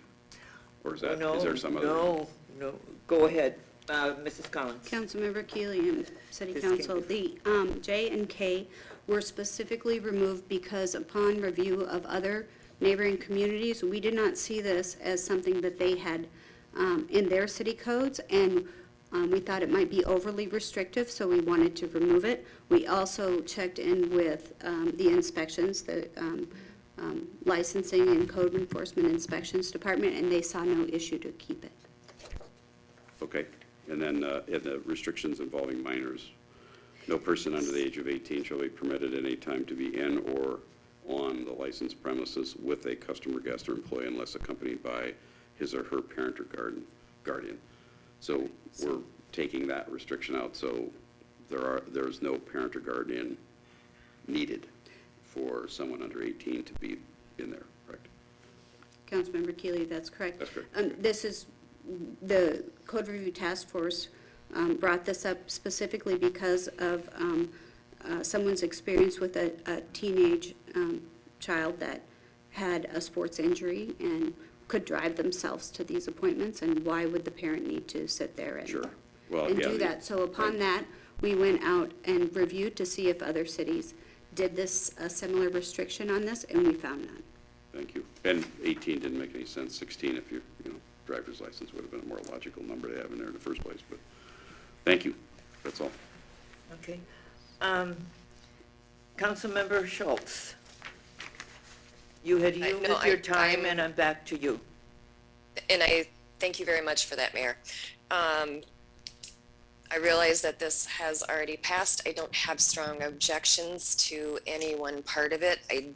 I am appreciative of the fact that we had a discussion, even though it doesn't really change what we've passed, because I really do believe that the work that's being done on this is extremely important. Mayor, I appreciate that, you know, you have made the general guideline that these do not get passed on consent, even if it's, you know, unanimous and brought to us this way.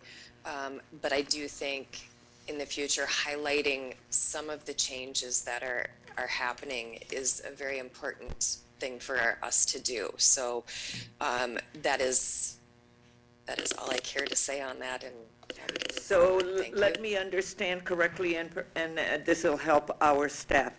So some of the changes, for instance, the changes that are highlighted, you would like that in the background? If it's something like 315.4 license exceptions, you would like in the background, in the body of the background, to have 315.4 license exceptions, C, D, have language change, so it highlights that, and then you can go down and read it? So first of all, thank you, staff, for, in this reiteration, doing the red line version, which was very helpful to have the red line version so that people can see if they go deeper into the background. But no, Madam Mayor, what I'm talking about is, even if it's a very brief discussion, having a discussion about this.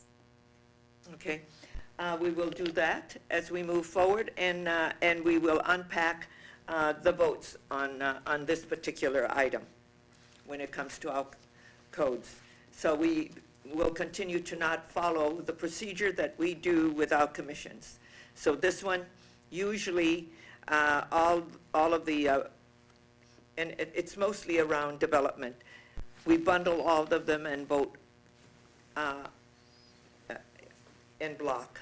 But if I know ahead of time that there's a problem, I can unpack it moving forward, and I'll unpack this moving forward. Okay?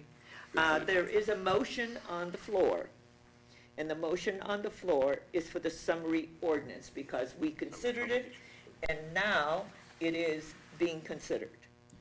Because, City Manager Lindberg is in queue. Councilmember Keeley, I'm in queue. I did, yeah, That was from a long time ago. okay. Madam Mayor, City members, Manager Lindberg. Madam Mayor, members of the council, one of the things that is important to me is clarity. So from Yeah. a staff perspective, to Councilmember Schultz's request, what you reiterated, Yeah. Mayor, we'll make sure that our presentations allow for the council some discussion around what changes have been Yeah, made. and that's the reason why I wanted to make sure if it's highlighted in the body, We'll work to be able Yeah. to accomplish that. Yeah. We will put all of the code review task force's work on the regular agenda of city council meetings, and we will not package together any motions. They'll be taken up individually. Am I following direction yeah, correctly? yeah, they'll be unpacked. So we can vote on the code changes and then vote on the summary ordinance. Got it. Thank you. Okay? So there will be 2 votes on each of this. Okay. Anything else that staff needs? Okay. Thank you. Take the roll, please. Gustafson. Aye. Couts. Aye. Keeley. Aye. Schultz. Yes. Workman. Aye. Okay. We have unanimous. Okay, great. We got a little antsy. We got there. Yeah. We did it. We got it, okay. And then the last item, okay, too many papers, but we got it. Okay, the last item on the regular agenda is the appointments to the advisory commissions. And the council met and interviewed candidates on May 24th. Let's see. How many candidates? Oh, we don't have to do that. Yeah, but we met and interviewed candidates on May 24th. And tonight, we will make the appointments of those candidates to the Economic Development Commission, the Parks and Natural Resource Commission, and the Planning Commission. Councilmember Gustafson, Economic Development Commission. Thank you, Madam Mayor. At this time, I'd like to nominate Crystal Fitchett as a regular member, term ending 6/2025, and Laura Schmitz as a regular member, term ending 6/25 as well.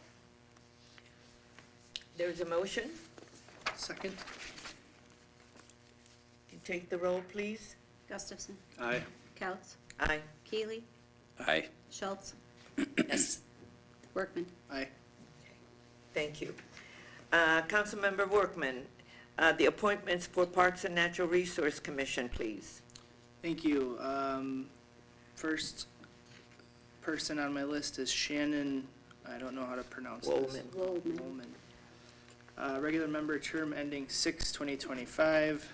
Mark Cleveland, regular member, term ending 6/2025. Carlos Dabu, regular member, term ending 6/2024. John Hamilton, who has been gracious enough to sit through this barn burner of a meeting this evening. Welcome. Alternate member, term ending 6/2025, and Noah Lipnitz. Leibniz, youth member, term ending 6/2023. There's Second. And a second. Roll, please. Gustafson. Aye. Couts. Aye. Keeley. Aye. Schultz. Yes. Workman. Aye. Okay. Planning Commission. Councilmember Schultz, this is your commission, but I'm happy to make the nominations unless you, do you have this in front of you? The candidates? I do for Planning Commission. Yes. I have Chris Johns and Robert Timmerman as reapplied and accepting them for our 2 regular members ending term 6/20/25. For both. And then, yep, for both. Okay. There's a motion I'll second that. and a second. Roll call, please. Gustafson, Aye. Couts, Aye. Keeley, Aye. Schultz, Yes. Workman. Aye. Okay. Members of the council and our community, there are no other items to come before us this evening, and a motion to adjourn is in order. Not just yet. Before we adjourn, City Manager Lindberg has a request for us. Madam Mayor, members of the council, we are scheduled to adjourn this meeting and head into a special work session to start our service delivery conversations. Seeing that it is 9 o'clock and knowing your mandatory adjournment time, I think it might be wise for us to consider pushing that schedule back. If you're agreeable to it, I think we'll be able, from a staff perspective, to prepare to add the first 2 departments to our work session next Tuesday, and then continue with the calendar. But if you give me some space to kind of plan for that, I would appreciate it, should you choose to do so. We don't need a vote for this, just direction to the city manager to I'm good. proceed. I'm agreeable, but I would like to apologize to Jay and his guys in the booth for getting everything set up only to. Councilmember Workman, that is a great point. I have been texting back and forth with the director of the department. I echo that, so thank you for Yeah. recognizing it. And that's very kind of you to do that, because I was going to, because the truck is here. We saw want, everything we do is to be transparent with our residents, and so they're here so that we could have that available during our meeting. Greg, you tell Special them just to meeting. leave it running all night. before they- Just leave it till Tuesday. I really do appreciate that recognition. Yes, absolutely. Yeah. And my apologies. Time management in these meetings is my responsibility. And Well, you have How you doing no with that? control over what not so happened well, here. Councilmember So- Gustafson. 2 not so public well. hearings. Yeah, you have no control over what happened. You don't know how it's going to go. No one knows how it's going to go and how many people are going to show up. Absolutely. So if you're agreeable to it, we will repost the meeting and clarify with the community. I'll also make sure that you have an updated schedule of our conversations. Just do note that one of our directors who was scheduled to present tonight will not be available next week, so I'll have to make some alternations to what departments are going when. So I'll get that information to you by Friday.